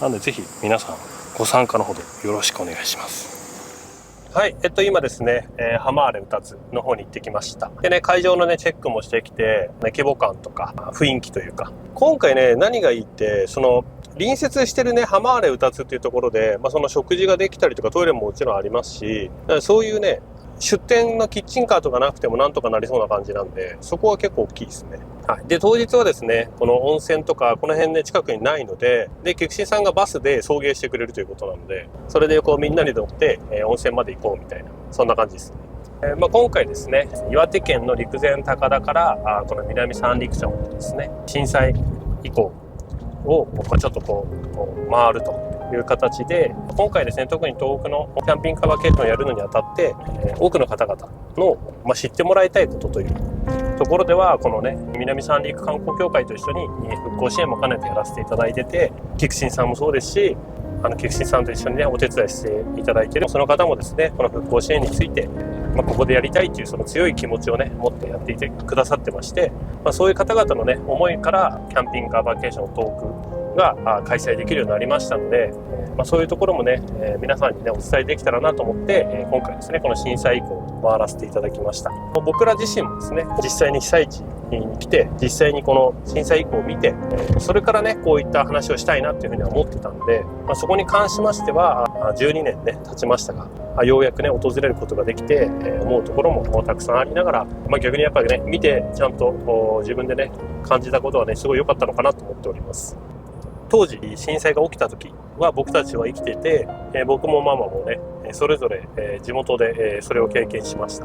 で、僕らね、神奈川なんで地震は本当に大きくて、それこそね横浜駅の方とか、地面が割れたりとか、天井が落ちたりとか、そういったことはありました。ただ実際やっぱりここに来ての規模とは全然違くて、でそれを今回ねその震災以降で見て、僕らはテレビのニュースとかでね見てた映像が目の前にあるというような、そういった感覚でした。で、一方で、うーちゃんみたいにね、実際に経験してない、まだ生まれてなかった世代からすると、またね、見る角度が違うのかなと思ってて、うーちゃんぐらいのね、ちょっとまだ年齢だと、正直まだ全ては分かってないと思います。で、うーちゃんも今日実はですね、気仙沼のね、伝承館で、中ね、展示室入る前に、13分ほどのね、映像を見ます。で、それを見てから中に入るというルールになってまして、で、うーちゃんもね、一緒に見てて、うーちゃんはね、もうほとんど最初から見れてなかったよね。もうずっとね、映像が流れて、サイレンの音とか、いろんな人がこう、驚く声だとか、泣き叫ぶ声だとか、それから車が流されていくシーンだとか、こういったシーンが流れてまして、うーちゃんの中ではやっぱりね、理解が追いつかない範囲で、すごくね、ずっと泣きっぱなしの状態だったんですけども、ただただ怖いの。そう、多分ただただ怖かった。でも本当ね、それがリアルな反応なんじゃないかなと思ってて、もう僕らは当時ニュースでその様子を見てたから、まだね、頭の中にそれが残ってますんで、いざね、そのニュースを今見たとしても、あの時はすごかったねっていう感じで見るところがあって、で、実際目の当たりにして、こんなにもひどかったんだとか、こんなにも大変だったんだとか、そういったものをね実際に現物見て思って感じたりはしてたんですけど、初めて見る世代だとか、それから当時を知らない方とかからすると、もう本当にもう全然なんか映画の世界じゃないけど、現実とは思えないような風にも見えるのかなと思いました。なので、そういう意味でね、この震災以降っていうのは、当時をね経験していない、生まれてない世代だとか、全然記憶に残っていない人たち、まだ小さかった人たちとか、こういった方々がね被災地に来て、そういった伝承館とか行って、でいろんなことをね知ってもらって、でやっぱりまた次の世代にねこう引き継いでいくっていうのはすごくね、大事なことだなっていうのを改めて思いました。そう考えるとね、この震災以降っていうのは一つ一つすごく意味があるんだなっていうのを今回ね旅を通して感じました。でまたね被災ねした地域に関しましては、その後ですね、今もね左側に見ての通りなんですけど、それぞれのね市でそれぞれの区域で対策をいろんな形でされております。もちろん対策したから絶対安心とか絶対安全とかそういうことではないんですけども、少なからずね前回と同じことがもしたとえ起きたとしても、前回よりも少ない被害で最小限の被害で収めようとするね、そういうふうな思いがあって対策されてるっていうのもね、すごくね今回見て思いました。今ですね気仙沼市に入りました。一応ねここから宮城県ということで、日本全国制覇旅19県目、宮城県へ入りました。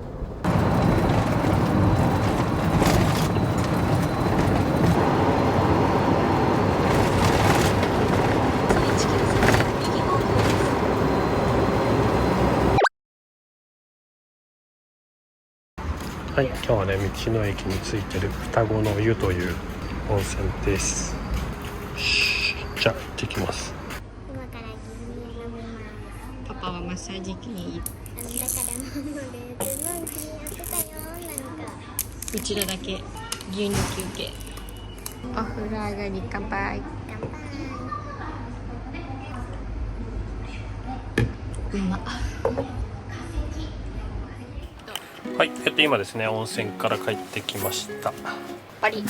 さっぱり。やっぱり、今日の動画はね、かなり間が抜けてるかと思うんですけども、日中の動画についてはね別の動画でキャンピングカーバケーション in 東北の方の動画で出しておりますので、ぜひねそちらの動画も見てもらえればと思います。いきなりねもう温泉でいきなりご飯です。もう夜です。そのままお召し上がりいただけます。今日買ったやつね、一口珍味っていうねシリーズの燻製ホタテ、これの南三陸のね三々商店街で購入したやつです。すぐに買ったね。タコも。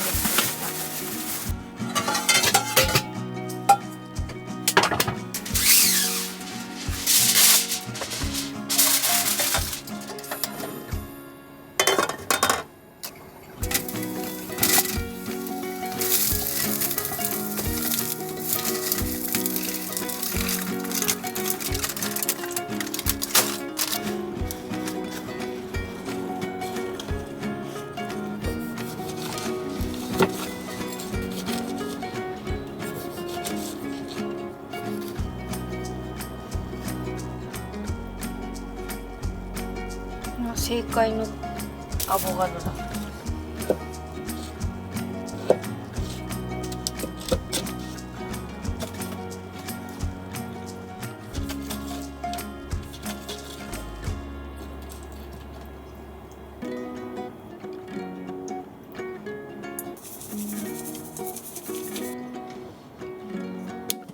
シンプルな味だけど。はい、これねタコの皮からタコぶつ切りとシこれはシトウシンプルに醤油で。生ウニ三陸。100g で1300円ぐらい。ああ、周り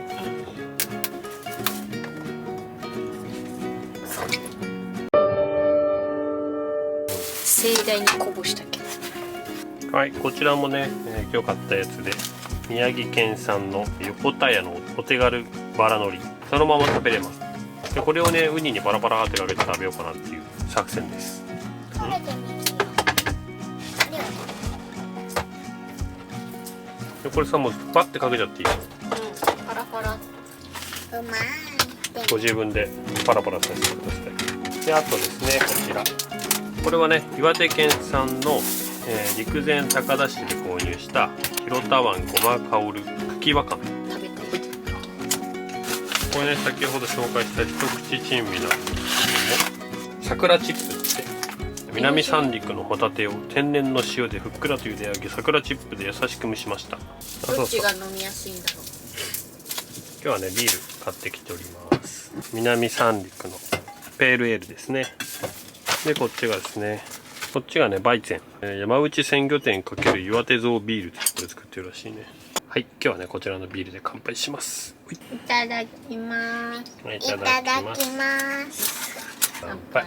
ほっぺは嫌だよ。飲みやすい。うまい。こっちの方がちょっと癖あると思うよ。うん、スモーク。超絶シンプルな味付けだよ。タコうめえ。タコ味違う？タコ単品に食わないとなと思えない。味が違うのかな、歯ごたえが違うのかな。でも身はすごい引き締まってる感はあるけど。でも柔らかいけどね。うん。まあいずれにしてもお酒にはよく合う。みほちゃんこれ嫌い？食べてごらん。嫌い。わさびの葉の。あー、食べよう食べよう。そうだね、それはマジでうまい。うん、おっちゃんも食べてるから。これね、ちょんちょんしながら食べるぐらいがちょうどいい。ウニまだ食べてない？うん、まだ食べてない。辛い辛い辛い辛い。うん、うまい。うまい。美味しい。これ食べた。ウニうまっ。そっちの方が食べやすい。しいたこ食べな。うん。つもんどう？これうまいよね、うち。これと一緒に合う？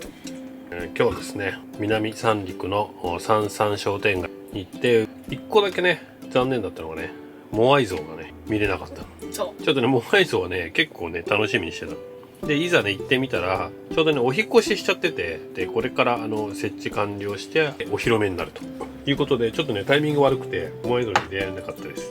それに合わせて今日のねコメントテーマ、皆さんの地元、皆さんの町にある、そういったね珍しいオブジェとかメジャーなとこでも教えていただければ、僕ら多分ねメジャーなオブジェとかメジャーなものもあんまり知らないんですよ。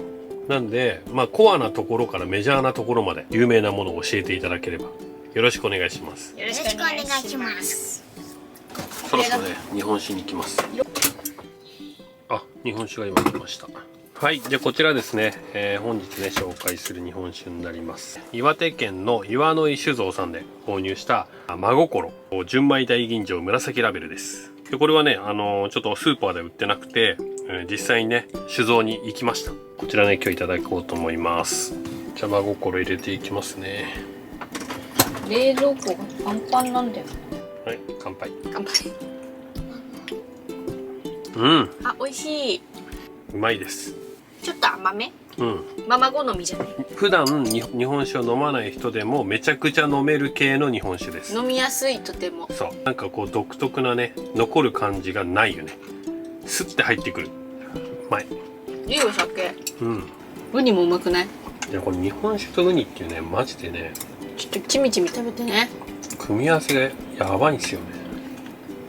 ホタテ燻製醤油いる？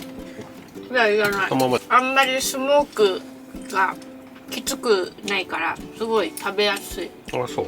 この茎わかめが最強に米に合うんだけど、茎わかめうまっ。なんか各地のこう美味しいものを食べるとうまい。だから旅はやめられないよ。キャンピングカーの旅ってもうねこれが醍醐味だと思う。今日は閉店です。はい、ガラガラです。はい、おはようございます。今ですね、7時43分で、室温が 26.3 度、湿度が 58% です。で今日もですね、エアコンを25度設定のまんまですね、風量1で回しておりましたので、車内はね、かなり快適です。で、バッテリーがね、今ね、ちょっとインバーターは使ってないんですけど、46% しかないんで、だいぶね、削れてます。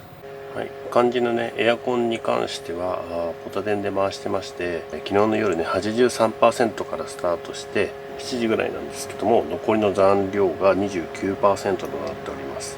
まあおよそね 50% ぐらいを消費しているということで、まあ、やっぱりね設定温度ね絞ってあげればだいぶね、ポタ電だけでも回るのかなと思います。はい、これなんていうの、常温の里道の駅で大量に買ってきました。朝ごはんとかね、いろいろ。よし、じゃあ車戻ります。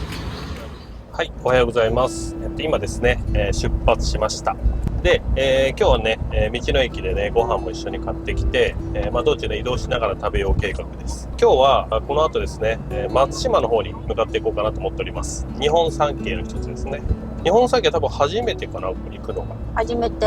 で、ただですね、今日は旅何日目だ？今日木曜日だから、6日目または5日目になるので、もう、ちょっとリセットしなきゃいけないというか。むしろ服がよく持ったもんだよ。そう、一回だからコインランドリー行ったりとか、あとは今日夜はね、RV パーク撮ってますんで、電源ね、回復させないといけないかなと思っております。本当ね、動画でね、お伝えした通りになっちゃうんですけども、毎日猛暑日なんですよね。そんな、エアコン使うけどもそんなだよね、みたいな感じかなと思ったんですけど、毎日35度なんで、それはね、ガンガン使ってますね。夜もガンガン使ってるし、かなりね、電源を食ってるかなと。はい、ポタ電に関してもね、今フル動員中でして、昨日ね、もうついにね、B230 も使ってしまったので、ポタ電の方もね、残量がね、あと 13% しかない。で、サブもね、今ね、50% ぐらいかな、車の方のサブ。さすがにね、5日目、6日目になってきますと、それなりにね、電気、消費していきます。1日ね、菊池さん家にね、行かせていただいたんですけども、逆にあの時はね、あんまりね、まだ消耗してなかったんで、回復はね、一応させてもらったんですけど、意外とね、まだまだ序盤だったので、逆に今の方がね、少し、削れてきたかなっていう感じがします。なので、これからですね、まずコインランドリーの方に行って、でそれからね、洗濯かけといて、で、近くのね、商店というか、市場みたいなのがあるところがあるみたいなので、その間にちょっとそこに行こうかなと思っております。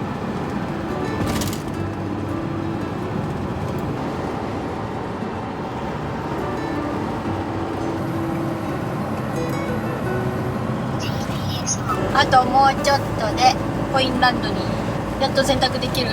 目的地付近です。いつでもいいんだけど。このじゃあちょっとコインランドリーでください。洗濯してきます。よし、これから洗濯します。洗濯中。はい、今ですね、コインランドリーの方行ってきて、一応ね、洗濯をかけております。で1時間ぐらいね、どうしてもかかるんで、その間にですね、ここからね、約 1.6 キロぐらいの距離にある松島お魚市場っていうところですね。そこにですね、今から向かっていこうかなと思います。さあ、あと300メートルぐらいで市場。この辺は伊達政宗なの。そうだね。だから伊達政宗に由来するものが多い。音声案内を終了します。お疲れ様でした。この後の天気は曇り時々。松島魚市場か。朝ごはんとか食べれるといいね。いただきま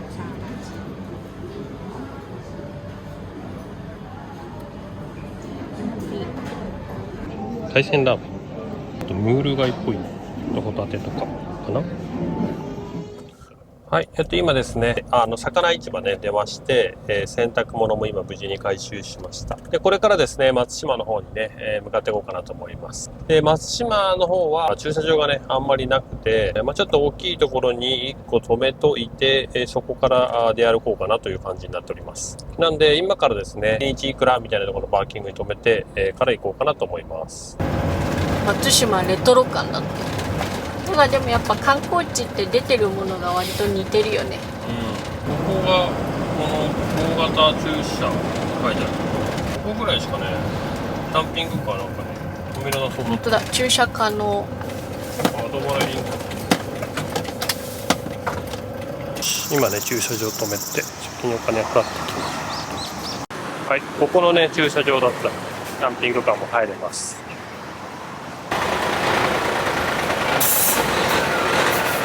ここの駐車場が一番近いのか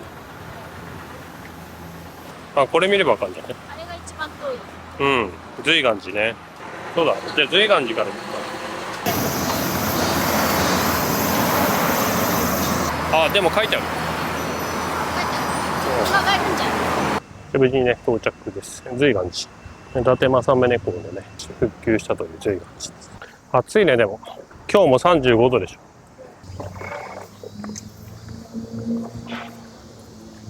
ああ、そうだね。どっから行くんだろう。こっちから回ってくるのかな。あ、そうかもね。塚だね。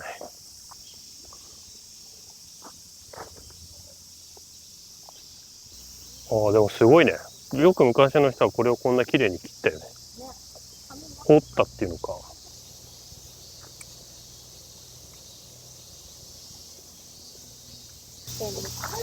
油でもニンニクでもだ。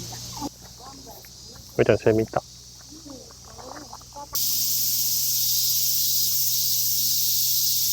ミの鳴き声がすごい夏っぽい。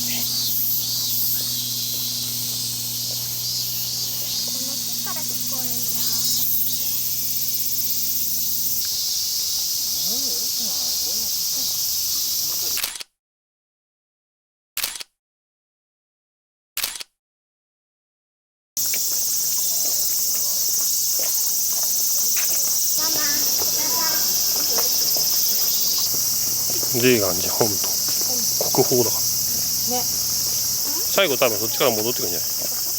あ、そこから入り口だね。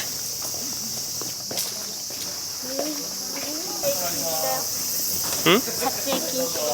中はね撮影禁止でしたので、外からのみです。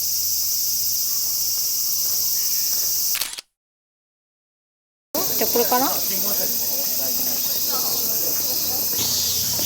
このね横に通がということなのでそちらも行ってまいります。おしゃんだね。うん。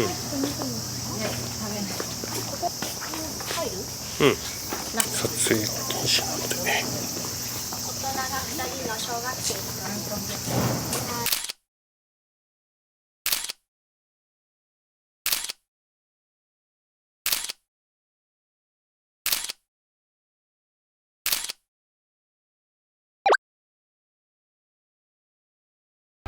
ふいちゃんも写真を撮る。いただきます。はい。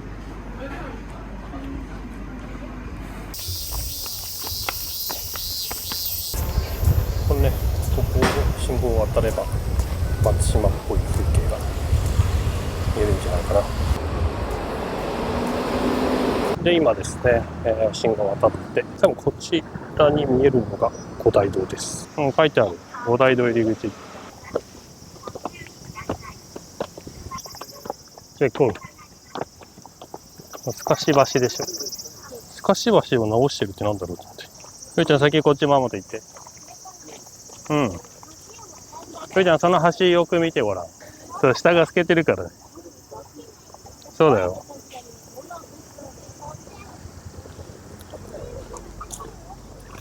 ふいちゃんここは平気なんだね、こういうの。はい、じゃあママと一緒についてって。このほら。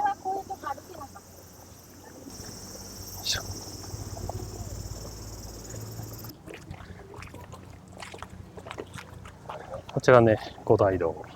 さっき言ったね、瑞岩寺の五大堂。伊達政宗が生んだ文化。ほんとだね。めっちゃ人気だな、あれ。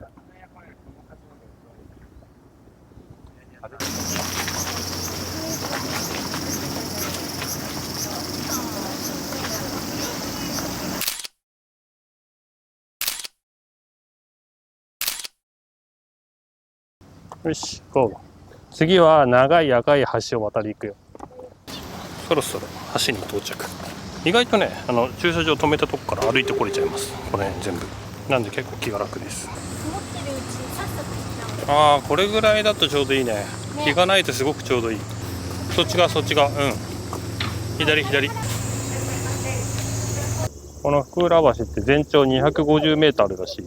約7分ほどで渡りきれます。ね、意外とかかるね。おー、すごいね、この橋。右側にはね、結構船がたくさん。それこそ遊覧船も、あとジェットもいるし、あとあれは魚かな。で、この福浦橋を渡ると目の前にあるのが福浦塔です。夜間はね、この福浦橋、イルミネーションとかやってるみたいです。大人ね、橋渡るのに200円。1人200円。子供100円。うん。橋を渡って、福浦島の中に入りました。ちなみに島の案内とはこんな感じ。まあぐるっと回ってこれるのかな。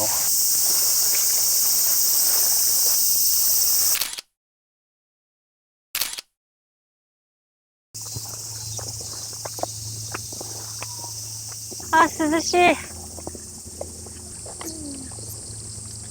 松島っていうねだけありますよね。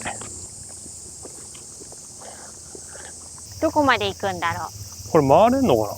ぐるっと多分回れるような気がするんだよね。ぐるっと回れんの？ご立派なアリだね。虫の音がすごいね。ね。セミ、日暮らし？スズムシ、日暮らし。今ねマイクを環境音に変えたんで虫の声が聞こえるかな。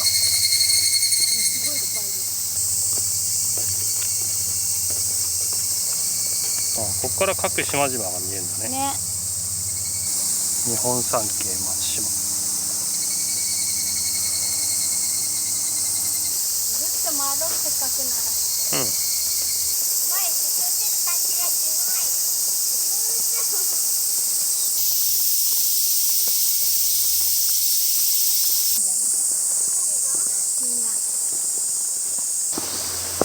落ちたら海だ。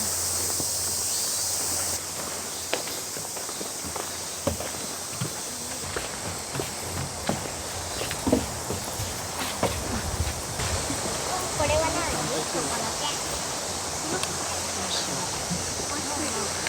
続いていきます。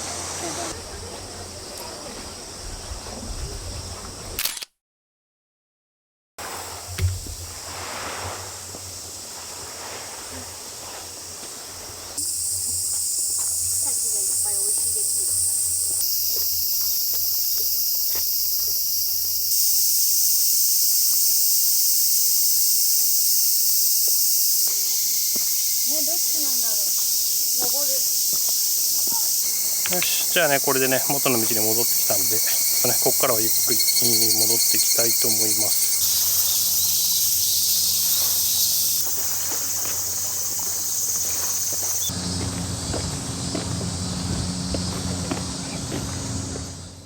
はい、今ですね松島出ました。で今回はですね、ここの右側のねこの駐車場に止めといて、で、松島をね観光してきました。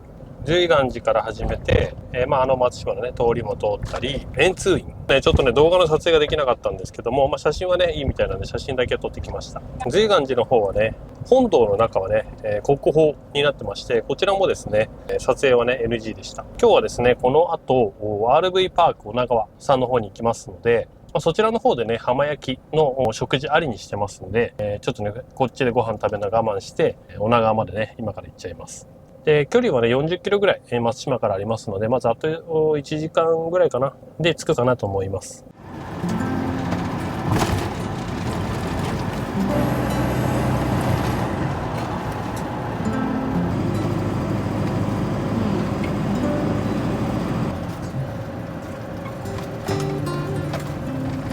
今石巻です。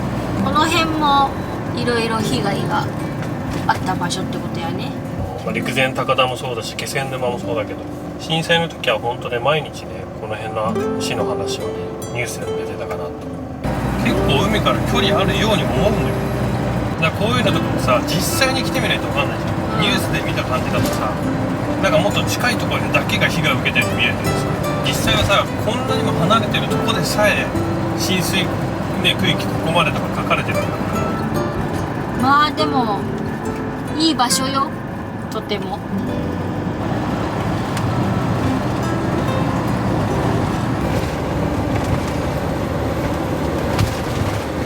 はい、あとですね、700メーターぐらいで到着です。RV パーク女川さんですね。おお。あそこ？目的地付近です。音声案内を終了します。よいしょ。お疲れ様でした。到着この後のです。天気は晴れ。へこみましょう。こんな感じですね。RV パーク女川さん。ゆみちゃん、ここから好きなものを取ってお会計して焼くらしいよ。ご飯と味噌汁はいいな。うん。こんな感じで予想。で、会計。じゃあ、うーちゃんも乾杯しよう。じゃあ、うーちゃん持って。乾杯。うまい。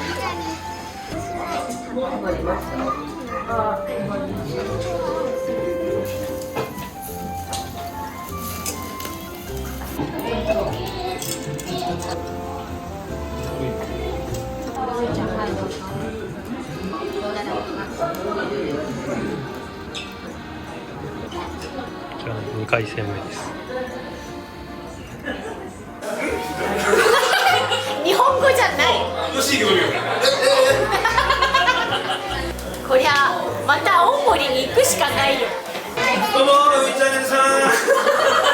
今日ですね、RV パーク女川で出会ったクラブルーズのハイエース乗られてる方とまさかのこんな意気投合するという青森の方なんですけど、もう青森のことを今すごいいっぱい教えていただいて、もっと早く教えてほしかったなって。めちゃくちゃノリのいい人です。これはまた青森に行くしかない。本当だよね。もうちょい早く知りたかった。絶対気づいてない。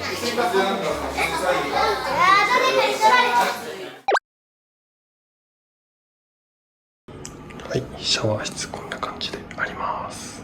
かなり綺麗なシャワー室です。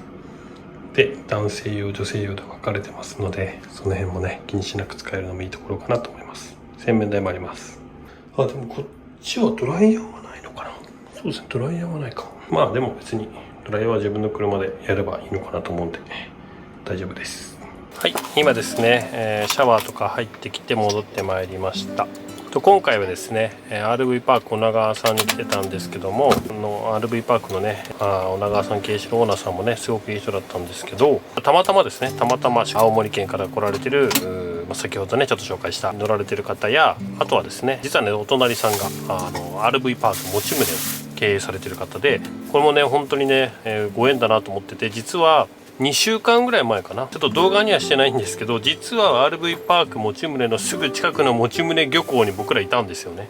本当はねその RV パーク持ち棟さんに来たかったんですけど、すんごい人気なんで予約が取れなくて入れなかったっていうねあって、本当につい最近電話した RV パークさんまさかのオーナーさんが隣にいるっていう、これもまたねすごい偶然だなと思いましたっていうね。本当になんかこうなかなかねお会いすることができない方とね会えて、すごくそれはそれで楽しかったなと思います。楽しかった。 RV パーク女川さんはね、浜焼きをやってますので、そこでねこう皆さんと話せる場ができたっていうかね、これはねあんまりねこういろんな RV パーク僕らも行ってますけど、なかなかねこういう RV パークが今までなかったんじゃないかな。とてもアットホームな感じだよね、フラットな感じでさ。そういい RV パークはたくさん知ってるんですけど、初めて会った人が話すようなコミュニティがあるような、それがね起きそうなところっていうのが今まで多分なかったんじゃないかなと思います。一期一会の出会い、キャンピングカーの旅の出会いなのかなっていうのを今回感じました。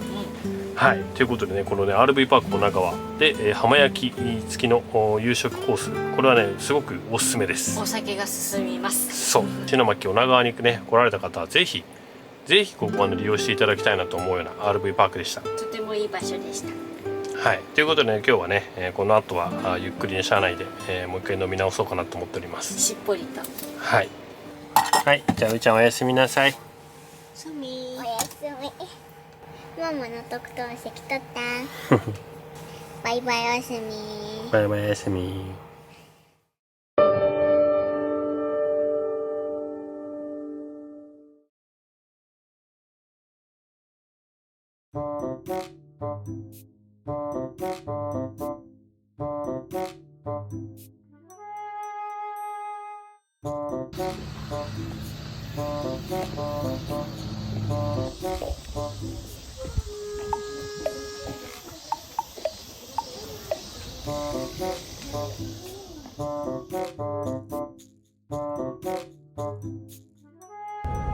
今日は夕飯は牛タン食べて、その後に車でしっぽりやろうかなと思います。はい、今ね、伊達の牛タン本部到着です。まだ5時オープンしたばっかなんで行けるはずです。最高。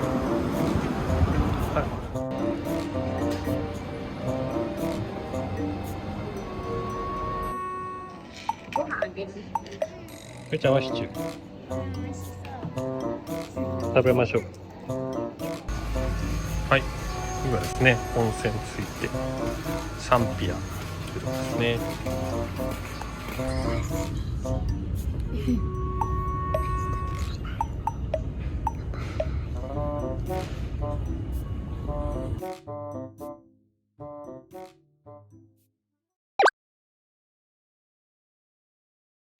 少ないかな。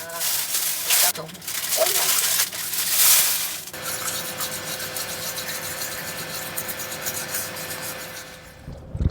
はい、今ですね、出発しました。今日はね、少し遅めのスタートです。今日はですね、ここから宮城蔵王狐の村あ、そうかなそう。というママがね、ちょっと行ってみたかった場所。狐のね村が近くにあるみたいなので、ここからね車で、そんなかからないみたいです。距離で13キロぐらいなんで、さっと走って、行ってみようかなと思います。これ曲がった。なんかでっかいタイヤが刺さってる。ね。およそ300メートル先。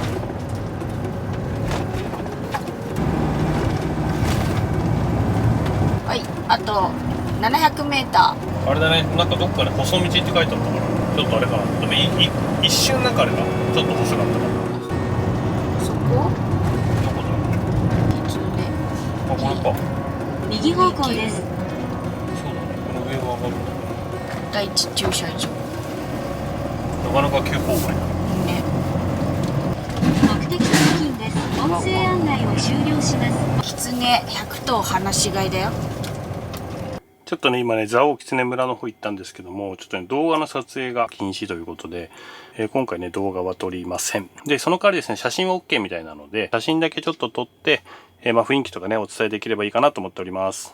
蔵王狐村に到着です。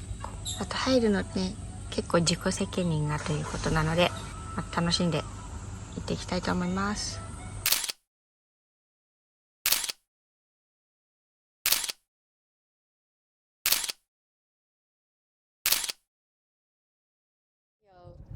はい、今ですね、蔵王狐村の方に行ってきました。結構ね、狐が放し飼いにされてる感じなので、なんだろう、いつもより全然近い距離で、いや、そうね、ほんと。なかなかないかなって。100匹100頭いるんで、普通にこうやって走ってて見ることもないような数がいます。そう、ただね、小さいお子さんはね、ちょっとね、いろいろ大変みたいです。3歳以下の子供がいる場合は、なんか抱っこして入場で書いてあったね。ああ、そうだね。ベビーカーはダメって書いてある。そう。結構ね、狐がね、こう、ツンツンしちゃうらしくて。うーちゃんとかもちゃんとこう手繋いでいないと、そう、大人1人に対して子供1人って書いてあったからね。そう。まあでも何もなかったけどね。うちはね、そう。結構僕らはこのね、夏に来たんですけども、なんかね、写真とか見てるとね、冬も良さそうだっていう。ああ、冬の方がね、うん今ちょうど狐の毛が抜け変わる時期で、ふさふさしてないんだよね。そう。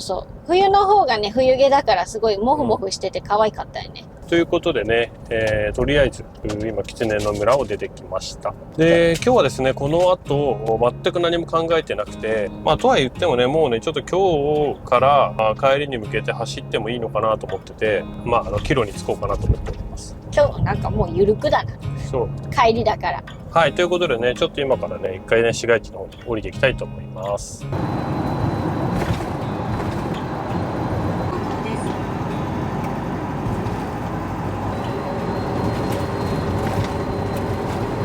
はい、今ですね、白井市の市の方にね、市街地に帰ってきたんですけども、もうね、ちょっと帰りの方向で行こうかなと思っております。今ですね、高速に乗りました。ちょっとね、休憩とかしてたりして、時間がね、経っちゃったんですけども、これからですね、家の方に向かっていくという感じになります。で、今回全行程通してね、先週の土曜から今週も土曜までなんで1週間ですね、きっちり1週間旅しておりました。走行距離もね、今現時点で、1400キロぐらい走ってますんで、帰りも含めたらざっくり1600ぐらいかなの旅でした。岩手からね、宮城っていう、2県連続で行く旅だったので、今までね、東北とかね、1県ずつ行ってたんですけども、今回はですね、1週間あったので、2県で行かせてもらいました。宮城に関しては結構回れたかなとは思ったんですけど、意外とでも上の方はあんま行けなかったかな。もう少しね、北部にいてもよかったかなと。で、岩手に関しては、あと多分2日ぐらいいても全然平気でしたとか。で、岩手は結構でかいんで、上と下、北部南部の間が結構あるんで、そこはね、地図で見るより実際走った方がすごい距離を感じるところでした。ということでね、今回はですね、東北の旅ということで、岩手県と宮城県で、それからね今回はちょっとね別枠で出した震災以降ですねとキャンバ系東北の告知というか紹介をさせていただきました。次回がね20件目になりますのでね、どこに行こうかっていうのでまだ全然決めてないんですけども、そちらのね旅の方もまた見てもらえたら嬉しいです。はい、ということで、今回の動画は以上になります。最後まで、ご視聴いただきありがとうございます。次回の動画もよろしくお願いします。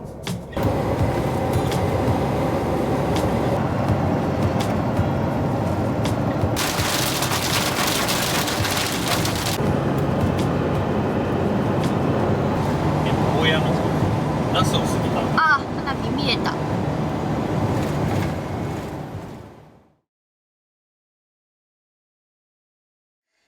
ャンネル登録よろしくお願いします。グッドボタンもしたら、じゃあまたね、バイバイ。